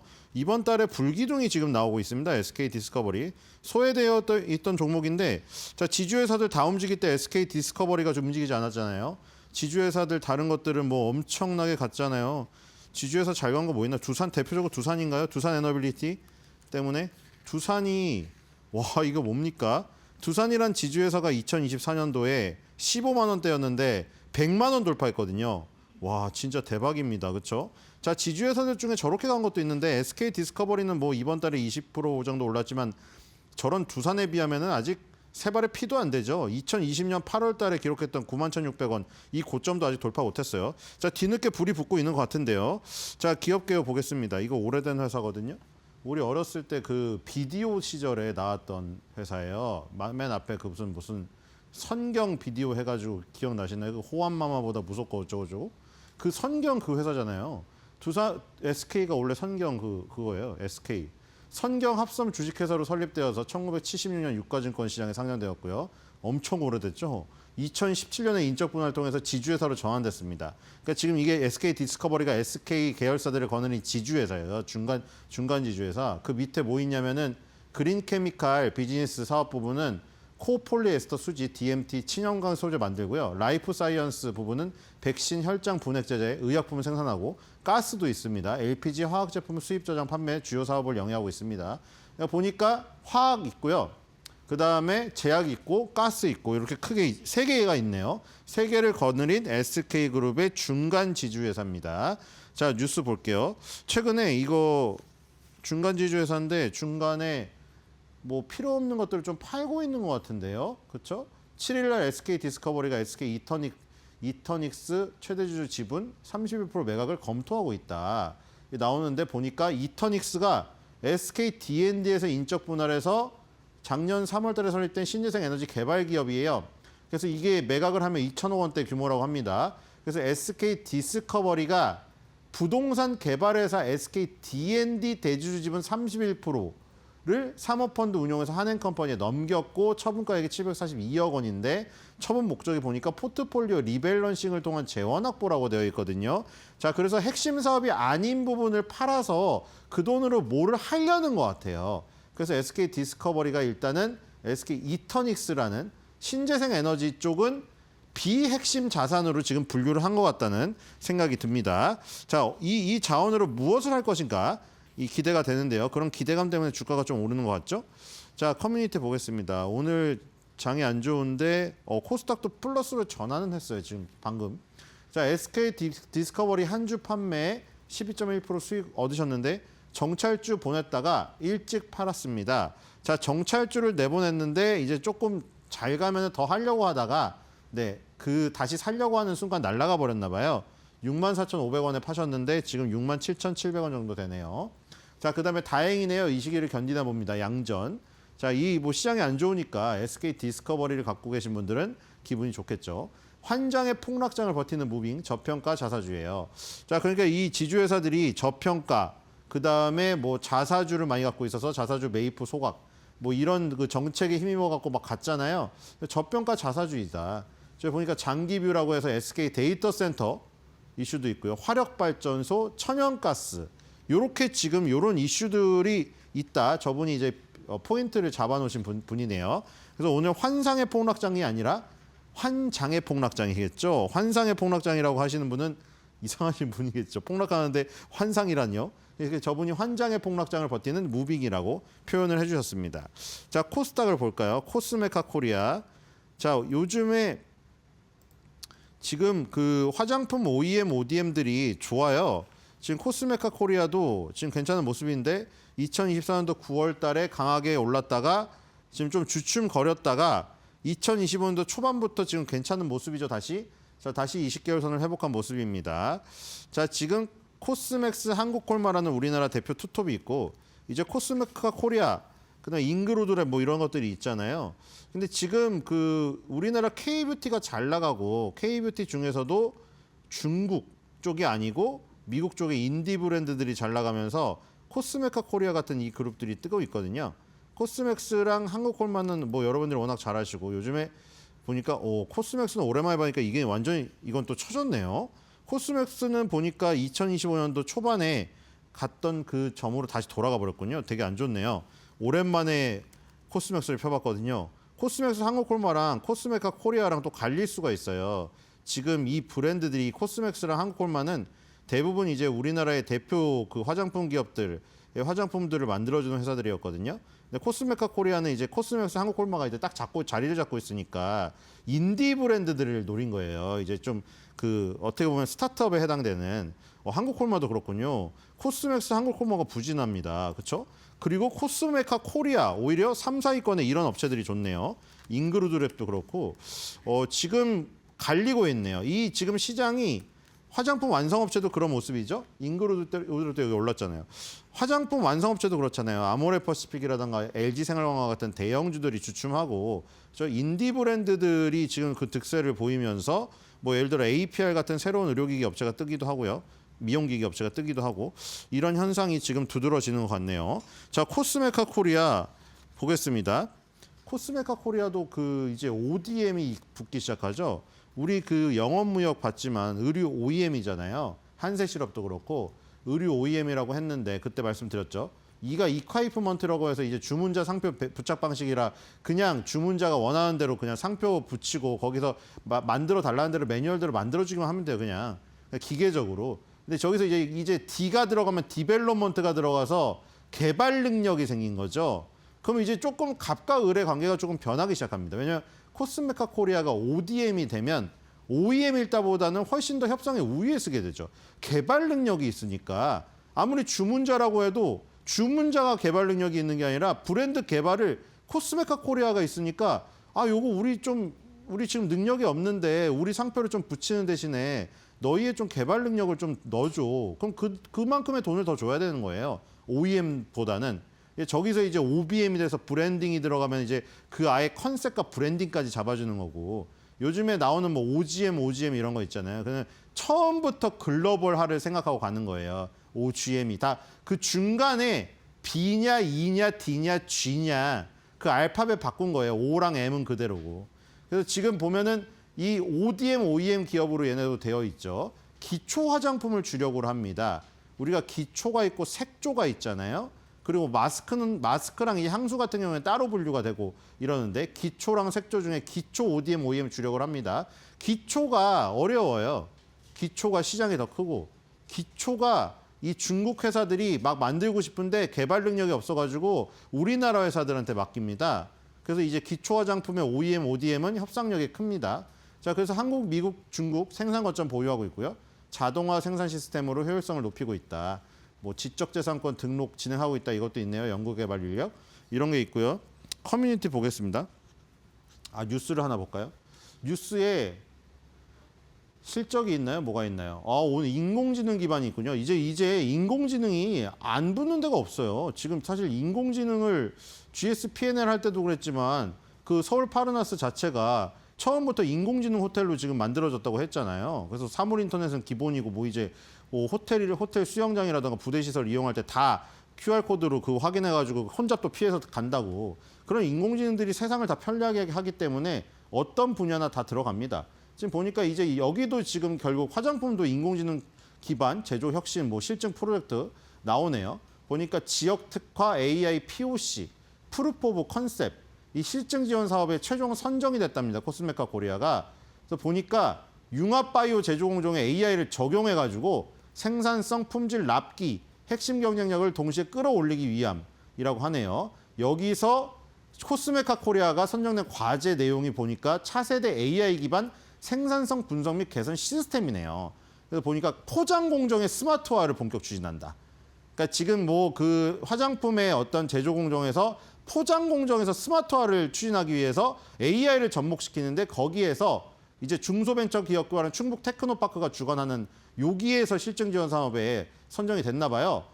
내용 보니까 저런 거네요. 포장 라인에서 영상 및 센서 데이터를 실시간으로 수집해가지고 작업자의 행동 패턴과 생산 속도 변화를 AI가 자동 감지해서 그걸로 이제 빅데이터 학습을 하나 보죠. 그래서 주요 생산 지표 정량하고 공정 내 불균형 요인을 즉각 도출해낸다. 그럼 저렇게 되면 이제 저기가 올라가겠네요. 이른바 수율이 올라가겠네요. 그렇죠? 불량품도 없어지고 그리고 이제 뭐 생산 속도 변화라든가 작업자 행동 패턴 분석하면 조금 더 생산 속도를 올리기 위한 작업자의 행동 패턴을 좀 표준화할 수 있잖아요. 그런 것들이 지금 코스메카 코리아가 지금 들어오고 있다. 이렇게 보시면 될 것 같네요. 자, 그리고 이 커뮤니티 볼까요? 코쪼가 힘내라고 했는데 이게 코스메카 코리아가 은근히 인기가 별로 없더라고요. 자, 저분은 자기가 저렇게 공부한 걸 올렸는데 정말 대단합니다. 그렇죠? 뭐 저렇게 꼼꼼하게 공부를 해서 뭐 자신이 수익을 거두면 얼마나 저기 뿌듯하겠어요. 자기의 그 필기 노트를 직접 올리셨거든요.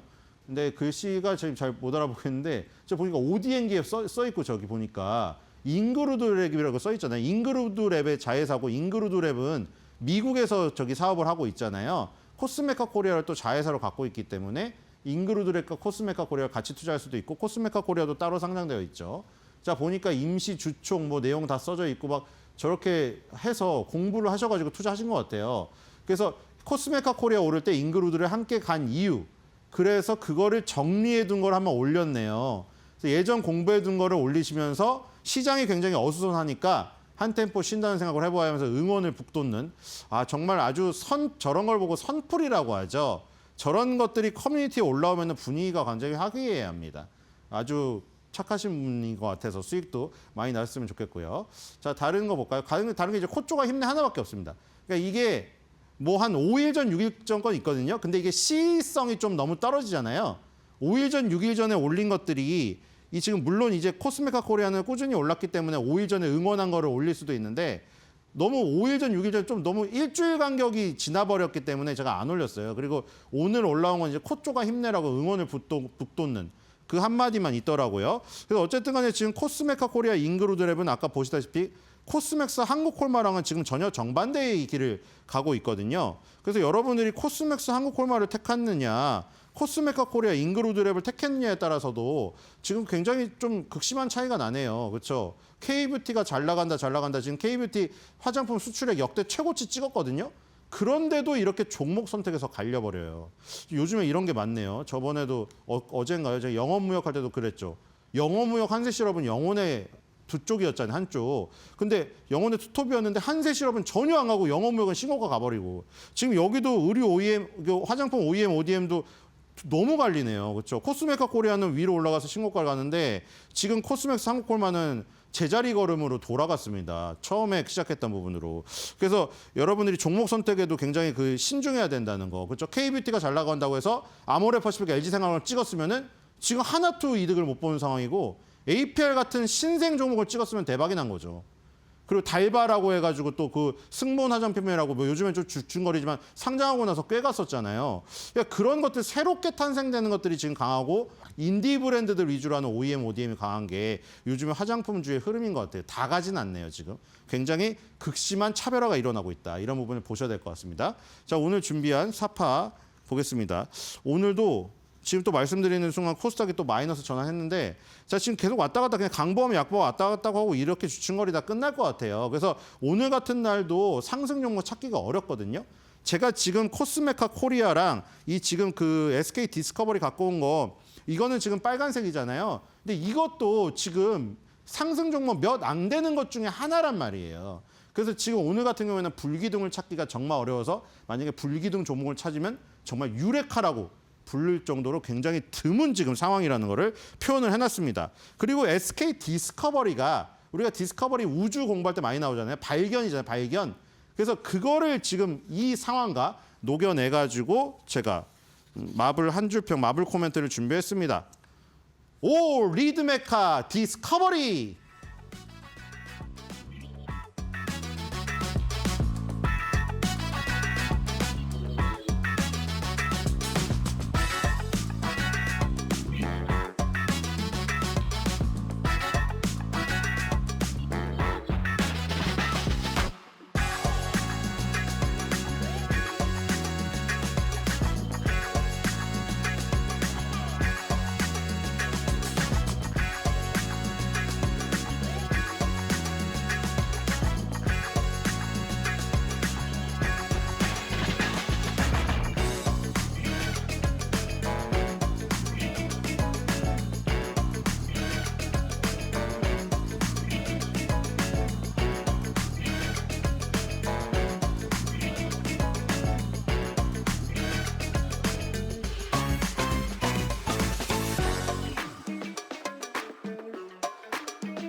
오늘 국내 증시는 엔비디아 실적을 하루 앞두고 짙은 경계감 속에 장중 2%가량 빠지기도 했는데요. 그래도 반발 매수세가 강하게 들어오면서 낙폭을 회복했습니다. 코스피, 코스닥 장 초반 낙폭을 모두 회복하면서 반등에 성공했는데 대부분 업종이 하락에서 상승으로 전환이 됐고요. 코스피 같은 경우에는 하락보다 상승 종목이 2배 넘게 많은 상황으로 바뀌었습니다. 현재 양 지수 상황 바로 열어보시죠.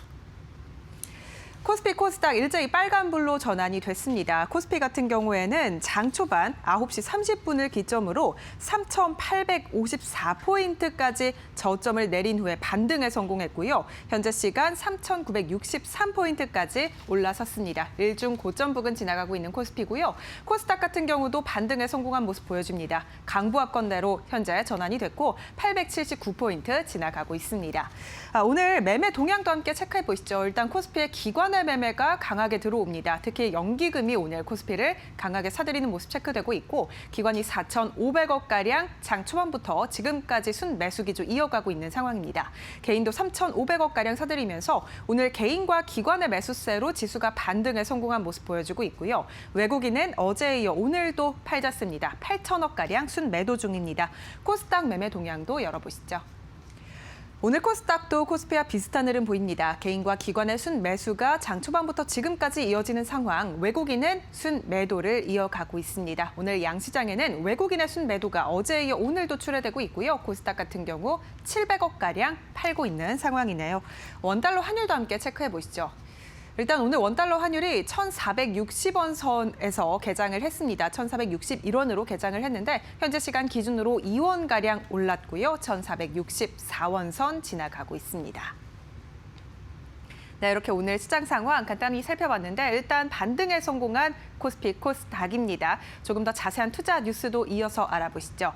삼성전자와 엔비디아 간 AI 휴머노이드 개발을 함께 한다는 소식에 오늘 로봇주가 동반 강세를 보이고 있습니다. 삼성전자는 어제 엔비디아 AI 데이 서울 행사에서 AI 기반 휴머노이드 개발과 관련한 입장을 밝혔는데요. 엔비디아와의 협력과 관련해 액추에이터나 소프트웨어 등 다양한 형태의 로봇 기술을 연구하고 있다면서 인공지능 분야에서 전신을 활용하는 AI와 업무 중심 AI를 빅테크 기업과 함께 개발하고 있다고 밝혔습니다. 엔비디아 측에서도 삼성전자에서 디지털 트윈을 구축해 AI 팩토리를 만들어가기 위해 노력 중이고 휴머노이드 개발도 삼성전자와 긴밀히 진행하고 있다고 밝혔는데요. 전날 발표에서 나온 발언들을 종합해보면 삼성전자는 엔비디아의 옴니버스 플랫폼을 활용해 휴머노이드에 탑재될 AI를 개발하고 있는 것으로 파악됩니다. 자, 이러한 소식에 오늘 로봇주들 동반 매수세 들어오고 있습니다. 지금 레인보우 로보틱스가 오늘 5% 넘게 급등하고 있고요. 39만 6천 원 선 지나가고 있습니다. 오늘 로봇주들 동반 강세 보이고 있는데 두산 로보틱스도 3.75%가량 강세입니다. 74,700원 선 거래되고 있고요. 코스닥 시장 안에서도 로봇 관련주들 일제히 강세입니다. 엔젤 로보틱스 11%가량 두 자릿수 급등세 28,700원 선 거래되고 있습니다. NC소프트가 오늘 하반기 최대 야심작인 아이온2를 공개했는데요. 증권가의 긍정적인 전망에도 불구하고 주가는 장중 최고 16%가량 빠졌습니다. NC소프트는 오늘 자정 MMORPG 신작인 아이온2를 한국과 대만에서 정식 출시했습니다. 아이온2는 2008년 출시돼 160주 동안 PC방 인기 순위 1위를 기록한 NC소프트의 아이온을 이은 신작인데요. 최근 폐막한 지스타 2025에서도 아이온2 부스는 평균 4시간 이상의 대기줄이 만들어질 정도로 시장의 기대를 한꺼번에 모은 신작입니다. NC소프트는 3분기 컨퍼런스 콜에서 사전 예약이 3차례에 걸쳐 조기 마감됐다면서 흥행에 대한 자신감을 내비쳤는데요. 한국투자증권은 보고서를 통해 아이온2가 출시 첫날 앱스토어 1등을 몇 시간 만에 찍느냐가 향후 주가의 흐름을 결정할 것이라고 내다봤습니다. 일단 NC소프트 주가 오늘 재료 소멸과 함께 장중 16%가량 하락하기도 했고요. 현재 시간 기준으로도 14% 넘게 하락 중입니다. 19만 3천 원 선 지나가고 있고요.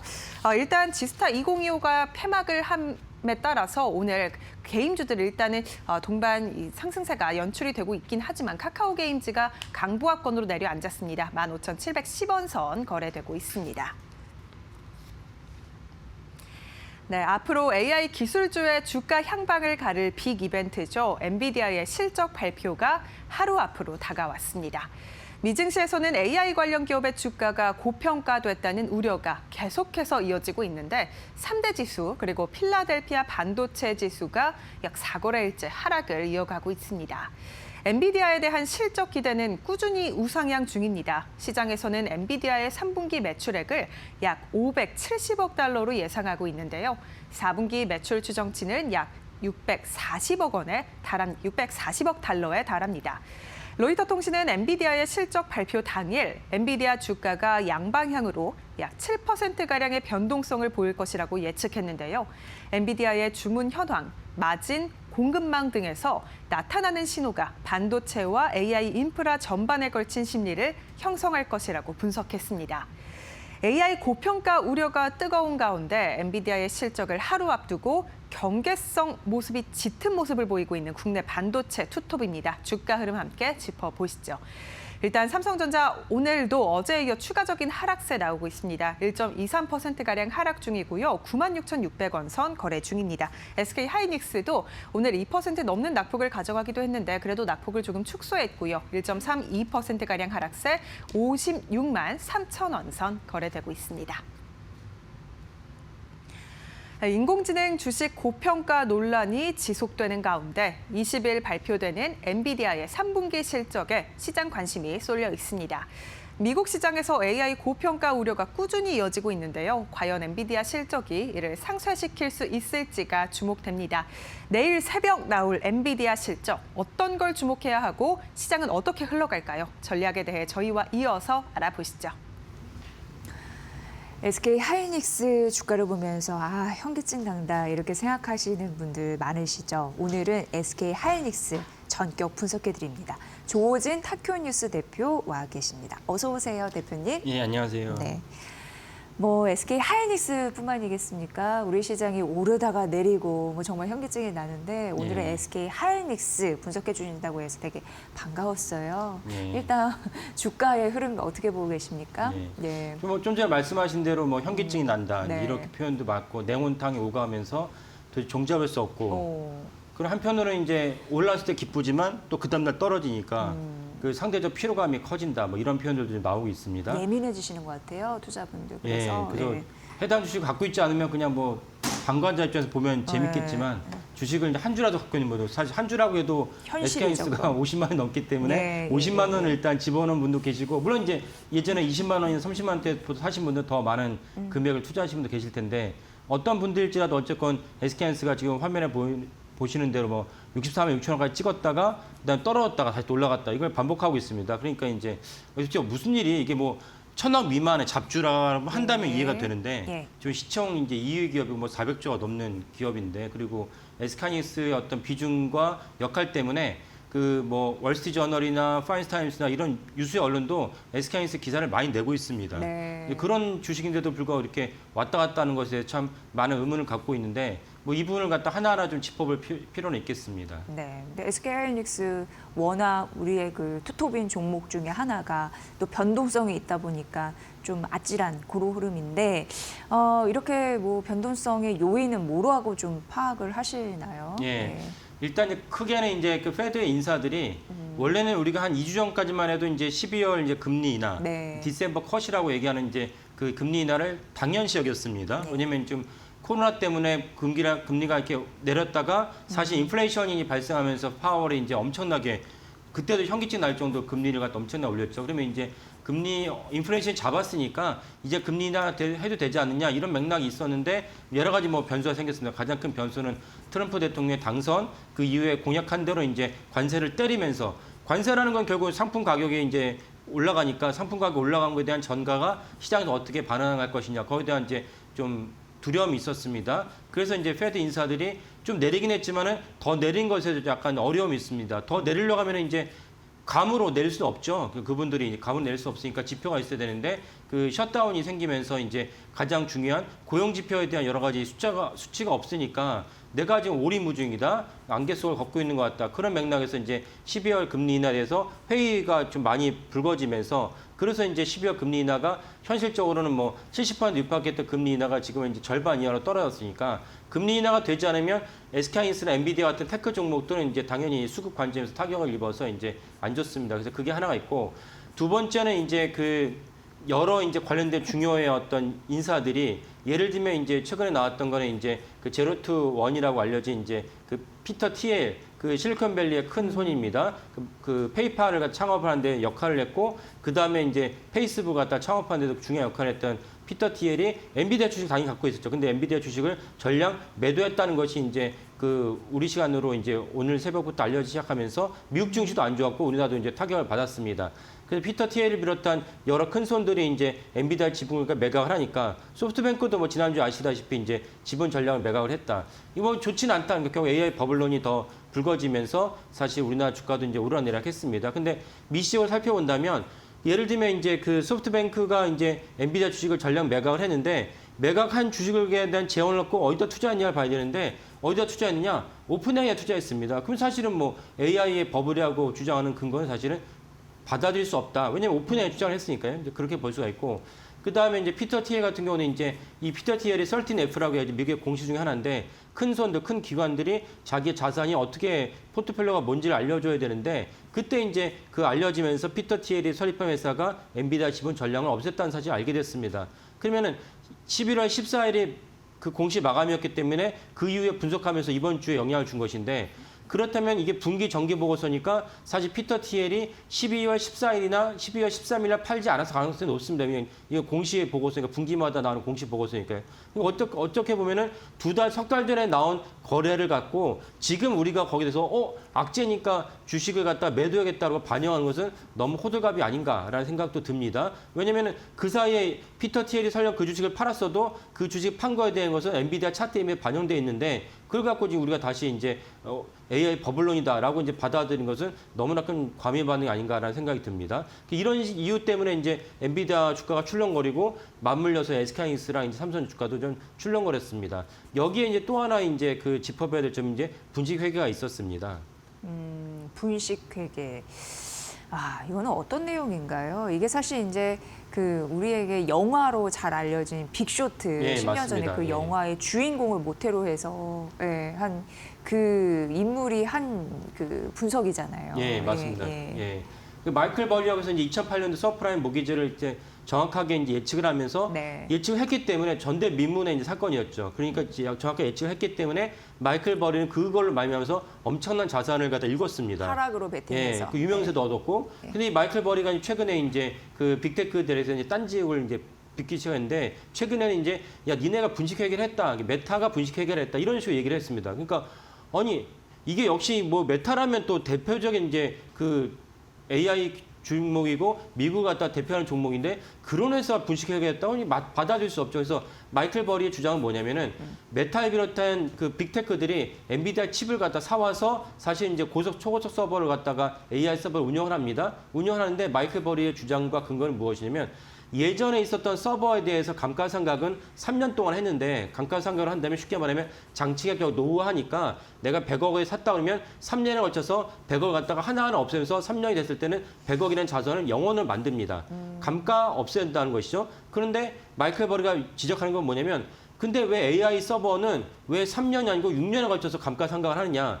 6년에 걸쳐 감가상각을 한다고 치면 아까 말씀드린 대로 만약에 100억을 예를 들면 6분의 1로 나눠서 이제 점점 나의 자산이 없어진 것입니다. 자산이 없어지는 만큼 회계 재무제 표현에 이제 내가 플러스된 요인이 생기니까 이런 식으로 이제 빅테크들이 한두 푼도 아니고 수십조 원의 그 AI 서버를 갖고 있으니까 3년이냐 6년이냐에 따라서 사실은 재무제표가 달라진 건 당연합니다. 그러니까 이거를 근거로 마이클 버리가 야 니네 이거 분식회계 아니야? 이런 식으로 지적을 하면서 아까 말씀드린 대로 워낙 마이클 버리의 유명세도 있었고 그리고 이제 서프라임 모기지뿐만 아니라 그 중국 전기차에 대해서도 또 뭐 니콜라에 대해서도 마이클 버리가 이제 지적한 적이 있습니다. 그러니까 이 사람이 지적했으니까 우리가 쉽게 넘어갈 수 없다 이런 인식도 있고 그래서 이제 더불어서 그렇지 않아도 불안한 심리가 마이클 버리의 이 비판 때문에 더 이제 불안한 심리에다가 이제 기름을 부었습니다. 그러니까 이제 주가가 내려가는 증폭 역할을 했습니다. 그래서 마이클 버는 그런 식으로 분식회계 했다라고 이제 지적을 했는데 이게 타당한지 한번 살펴볼 필요가 있겠습니다. 네, 그러니까 이게 회계 의혹, 그러니까 회계 조작에 대한 의혹을 제기를 한 거잖아요. 예, 예. 그러니까 쉽게 얘기해서 빚을 3년으로 늘리는지 6년으로 늘리는지 그렇죠. 그 자기 예. 자본에 대해서 뭐 이런 흐름으로 일단 제기를 했기 때문에 그런 영향이 있는데 실제 전문가들은 이 사안에 대해서 어떻게 생각을 하던가요? 예. 근데 사실은 이제 그 AI 서버에 대한 어떤 감가상각 논란은 우리나라에서 작년에도 있었습니다. 예. 작년에도 일부 있었는데 그때는 좀 긍정적인 시각에서 이제 서버 상각에 대해서 논의를 했습니다. 그때는 어떤 긍정적인 거였냐면 우리가 잘 아는 대로 그 엔비디아의 AI 칩의 대표적인 첫 세대는 이제 호퍼였습니다. H100, H200이었는데 그러면 H100, H200이 기존의 어떤 서버랑 연관해서 본다면 마이클 버리의 주장과 일맥상통합니다. 3년으로 봐야 된다.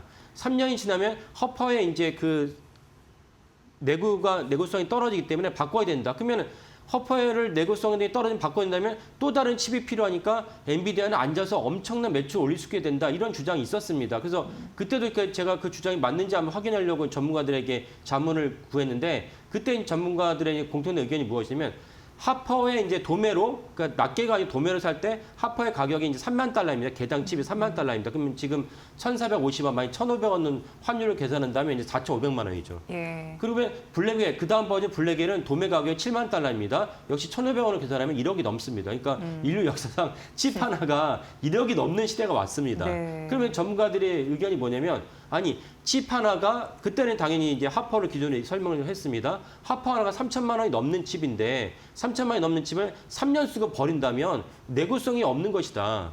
이건 엔비디아 잘못 만든 것이지. 그렇죠. 3천만 원짜리 칩을 가서 3년 쓰고 버린다면 그건 뭐 잘못된 칩이다. 화면을 보신 분들이 집에서 노트북이나 PC를 쓸 때도 3년 된 노트북이나 PC를 갖다가 쓰기도 하지만은 3년도 더 된 노트북과 PC를 쓰기도 합니다. 예, 그렇죠. 만약에 못 쓴 경우는 일단 어떤 경우에냐면 윈도우가 제대로 돌아가지 않는다든지 이럴 때 못 쓰기도 하지만 사실은 하드웨어 거기에 CPU나 메모리 같은 거는 멀쩡한 경우도 종종 있거든요. 그러니까 사실은 그 마이클 베리가 지적한 것은 과거에 전형적인 시각에서 이제 지적을 한 것이지 이 엔비디아 고가 칩이 얼마만큼의 가치가 있는지를 제대로 파악하지 못한 상황에서 그냥 지적한 것이다라고 볼 수가 있습니다. 그러니까 마이클 버리가 일견, 이의제기 할 수 있으나 그 이의제기가 사실은 실체가 없다라고 보는 것이 타당하겠습니다. 네, 그러면 그렇게는 일단 안심할 거리가 하나는 예, 생겼다, 라는 생각이 들고 간밤 뭐 뉴욕 증시 같은 경우에는 기술주가 좀 밀리더라도 빅테크, 뭐 반도체 밀리더라도 알파벳은 버티는 거예요. 예, 예. 오히려 오르거나 그 이유가 워런 버핏이 이제 매수를 했다라는 소식 때문에 네. 역시 뭐 근데 이제 애플은 팔고 그거는 좀 담아서 맞습니다. 요걸 좀 가려주세요. 어떻게 예. 우리가 이해를 해야 될지. 예. 그 워렌 버핏은 전통적으로 많은 분도 아시겠지만 우리가 되게 가치주로 얘기하는 그러니까 네네네. 쉽게 그 해당 종목의 매출이 잘 올라가진 않지만 해자라고 해서 그러니까 다른 어떤 경쟁 상대가 쉽게 들어올 수 없는 예를 들어 코카콜라, 펩시콜라 있지 않느냐 사실은 펩시콜라가 있지만 그럼에도 불구하고 코카콜라만 먹는 분들이 많고 그거를 워렌 버핏이 주도하게 보면서 코카콜라를 많이 이제 매수를 했습니다. 또 같은 맥락으로 이제 그런 식품 종목도 많이 매수를 했는데 버크셔 해서웨이는 사실은 최근에 이제 2000년 들어서 닷컴 버블이 불거졌을 때 인터넷과 닷컴과 전자제품을 갖다 제품을 매수했어야 했는데 거기에 대해서 이제 자기의 철학에 어긋난다고 하면서 매수를 하지 않다가 그러다가 이제 첫 번째 아니지만 매수의 효과적으로 봤던 종목이 애플이었습니다. 그래서 많은 분들이 그때 좀 놀랐는데 결국 나중에 시간이 지나서 보니까 역시 버핏의 판단이 맞았다. 그 버핏이 사실은 판단이 맞았다는 것이 애플의 적어도 팀 쿡의 취임 이유만 보면은 애플의 주가가 12배 올랐거든요. 예. 그러면 엄청난 그 시총을 자랑하는 그 애플에서 투자를 해서 12배 올랐으면 사실은 버핏이 성공했다 볼 수가 있는데 버핏이 사실 2년 전부터 애플의 지분을 계속 줄이기 시작했어요. 그러니까 사실은 애플의 어떤 고점 논란도 나왔는데 근데 버핏이 이 두 가지 연관지어서 말을 하지 않았지만 많은 분들이 해석할 때 왜 애플의 지분을 줄였다고 해석을 하냐면은 그 중국이 대만 침공에 대해서 버핏이 상당히 우려를 하고 있다. 네. 일견 얘기를 들으면 야, 그 말도 안 되는 소리지, 그게 되는 소리야라고 하지만 버핏 입장에서는 상당히 큰 자산을 묻어놓은 버핏 입장에서는 리스크 테이킹 관점에서는 줄일 필요가 있다라고 이제 해석하는 분들이 있습니다. 버핏이 워딩으로 말한 것은 무엇이냐면은 그렇게 내가 중국의 대만 침공하니까 애플 지분을 줄이겠다 말을 하지 않았지만 중국의 대만 침공에 대한 우려는 표시한 적이 있어요. 그러니까 사실은 애플 지분을 줄였으니까 이거 두 개를 연결해서 생각을 하는 것입니다. 근데 애플에서 짭짤한 어떤 이득을 봤던 버핏이 AI 시대에서는 가만히 있었거든요. 가만히 있었는데 이번에 아까 말했던 똑같은 13F의 공시를 보니까 버크셔 해서웨이가 무려 구글 지분 5조. 물론 이제 버크셔 해서웨이 전체 자산을 치면은 미미하지만 어쨌건 애플처럼 처음에 발을 디딘 다음에 점점 구글을 갖다가 정확히 말하면 알파벳이죠. 알파벳의 지분을 확대하는 것이 아니냐라고 해석을 하는 것입니다. 그러니까 버크셔 해서웨이도 이 구글에 대한 시각이 당연히 AI 버블 논란을 알고 있죠. 그럼에도 불구하고 이 주식을 샀다는 것은 한 달, 두 달 버크셔 해서웨이는 뭐 그런 용도로 이제 투자하는 것이 아니고 1년, 2년, 3년 장기 투자를 하기 때문에 그런 관점에서는 AI 버블 논란이 실체가 없다라고 판단했다고 이제 보여진 것입니다. 그래서 사실은 그 구글이 상대적으로 이제 다른 종목보다는 등락폭이 적고 상대적으로 이제 주가 전망이 이번 한 주 동안 5거래일 동안 괜찮았습니다. 그 제가 봤을 때도 사실은 이제 엔비디아의 경쟁 상대로 보면 AMD가 아니고 저는 이제 구글이라 봅니다. 이유는 무엇이냐면 구글이 사실은 이제 AI 관점에서 수직 계열을 했어요. 예를 들면은 구글의 엔비디아 갖고 있던 칩에 해당하는 것을 구글도 갖고 있어요. 이제 TMU라고 해서 텐서 프로세스 유닛을 갖고 있고, 물론 이제 그게 메인스트림은 아닙니다. 구글도 이제 당연히 엔비디아 칩을 구매합니다. 하지만 혹시나 모르고 자기도 경쟁 상대가 되기 위해서 별다른 칩을 준비하고 있다는 것을 자체 칩. 예, 자체 칩을 갖고 있고, 그다음에 다 아시다시피 챗GPT의 대항마주 누구입니까? 제미나이죠. 제미나이도 갖고 있고. 네. 그리고 원래 구글이 갖고 있던 빵빵한 네트워크가 갖고 있기 때문에 사실은 수직 계열화돼서 그 어느 회사보다도 그 엔비디아의 대항마는 사실 구글이다 하고 저는 여깁니다. 그런 맥락에서도 사실은 버크셔 해서웨이 지분 투자는 환영할 만한 일이고 우리도 눈여겨봐야 됐다. 결국 오늘의 요점인 AI 버블은 실체가 있느냐라는 관점에서는 사실은 버핏의 이제 투자를 봤을 때는 실체가 없다라고 보는 것이 타당하겠다. 그러니까 하이닉스 주식이 떨어졌지만 사실 떨어진 것은 이제 조만간 이제 정리가 되면은 사실 올라갈 가능성이 더 높다고 봐야겠다라고 생각을 합니다. 네, 어쨌든 워런 버핏 회장이 애플을 팔고 뭐 구글, 알파벳을 매수를 했는데 어쨌든 그 총량은 뭐 줄어들었다라는 데에서도 의문을 가지신 분들은 계시겠지만 그래도 조호진 대표님의 말은 그래도 구글, 알파벳을 긍정적으로 본 이유는 우리가 그래도 플러스를 줄 만한 부분이 있다라는 거죠. 그렇죠. 예, 그 부분 보셔야 될 것 같고요.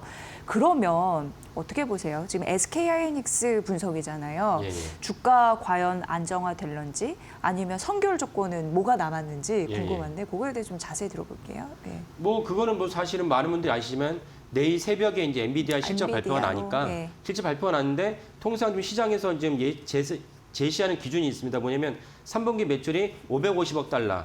근데 더 중요한 거는 4분기 전망치 가이드라인에게는 미국 시장은 반드시 실적을 발표하면서 그 다음 분기나 그 내년에 대한 그 전망을 같이 내놨는데 그 다음 분기에 대해서 4분기 전망치가 615억 달러 매출이 얘기하면은 그나마 안도의 한숨을 쉬면서 야, 봐, 버블은 없잖아. 엔비디아 잘 팔리고 있잖아. 그러면 주가가 이제 안정이 되면서 올라갈 것이 예상이 됩니다. 근데 여기보다 만약에 하회한다. 그러면 이제 급락에 대한 폭이 이제 높아질 거라 예상이 됩니다. 그러면은 이거보다 높아질 거냐 낮아질 거냐 본다면 저는 사실은 이제 높아진다고 봅니다. 이거를 넘어설 거라 봅니다. 왜냐하면 그 젠슨 왕이 계속 많은 분들이 이 뉴스도 다 들어보셨지만 이게 한 귀로 듣고 한 귀로 흘렸었기 때문에 이 가중치가 없었기 때문에 생각합니다. 젠슨 왕이 최근에 뭐라고 얘기했냐면 지금 너무 많은 이제 그 수요가 와서 칩에 대한 수요가 500억 달러 넘는다. 이 얘기 했어요. 그러면 이 얘기 때문에 우리가 생각한다면 그 많은 칩을 갖다가 수요를 갖다가 감당하려면은 분기별로 나누어서 매출이 잡혀야 되는 것이지 내년에 갑자기 한 방에 이제 500억 달러 갖다 꽂을 일은 없지 않습니까? 그런 관점에서 사실은 이번에 내일 새벽에 알려질 그 분기 실적도 우리가 예상한 실적보다 더 상회하지 않을까라고 생각을 합니다. 지금 뱅크 오브 아메리카 같은 경우는 만약에 엔비디아의 젠슨의 주장대로 이 AI 시대에 서버 시장 열린다면 2030년이 됐을 때 그때가 엔비디아 주장대로 그만큼의 엔비디아가 2030년 매출 올린다면 현재 엔비디아의 PR은 얼마냐? 5배 미만입니다. 몇 배 미만이라고요? 5배 미만이에요. 5배 미만. 예. 지금 엔비디아가 지금 12개월 포워딩 PR을 가져온다면 30배거든요. 네. 30배가 고평가 아니에요. 50배, 네. 100배가 된다면 팔란티아 같은 경우는 100배가 넘어요. 그럼 저도 고평가라고 얘기를 하겠는데 엔비디아가 30배밖에 안 되는데 무슨 고평가겠어요. 근데 뱅크 오브 아메리카는 심지어 엔비디아 주장대로 차분하게 이 AI 시대가 열리고 서버를 계속 판다면은 2030년이 됐을 때 실적을 끌어온다면 현재 PR은 5배에 불과하다. 근데 이게 무슨 버블이냐. 네. 버블이 만약에 100배, 200배 된다면 버블이겠죠. 네. 근데 그렇지 않다는 것이 지표로 좀 나오고 있습니다. 그래서 그런 관점도 중요하고 그다음 또 하나 이제 제가 이제 말씀드리고 싶은 건 뭐냐면 지금 우리가 다른 시대에 살고 있다. 어떤 시대에 살고 있냐. 지금 우리나라도 그렇지만 미국도 시장 갖다 이끌어가는 주체가 기관이 아닙니다. 개인들이 엄청난 투자를 해서 그 매수를 갖다가 하면서 그래서 떨어질 때만 산다. 떨어질 때 산다는 것이 증시 그 격언으로 바이 더 딥. 떨어지면 산다. 오늘도 그래요, 오늘도. 예.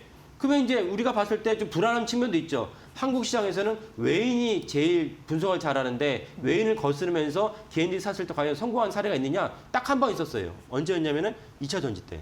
2차전, 예. 그때 사실 2차 전지 때 사실은 공매도 떨어진데도 때. 불구하고 네, 이제 개인들이 그걸 이렇게 사면서 이기고, 예. 올렸죠. 물론 나중에는 실적이 없으니까 떨어지긴 했지만 그런 동일한 맥락이 미국에서 벌어지겠다. 근데 그것도 사실은 이 주가의 변동폭이 길어지는 주가 변동폭이 커지는 어떤 요인이 아닐까라고 생각이 듭니다. 네. 오늘 SK하이닉스가 장중에 4.2% 떨어졌다가 반발 매수에 유입이 되네요. 그래서 예. 낙폭을 줄이고 있는 흐름들 나타나는데 어쨌든 내일 새벽 엔비디아 실적의 중요성은 더 커지고 있다. 네, 그렇죠. 이렇게 언급해드리고 그동안에 이제 논란이나 의문 들었던 거 좀 정리를 해주셨으니까 참고해 보시길 바라겠습니다. 삼성이나 SK하이닉스는 끊임없이 좀 봐주실 것 같습니다. 조호진 타큐온 뉴스 대표의 분석으로 들으셨습니다. 고맙습니다. 예, 감사합니다.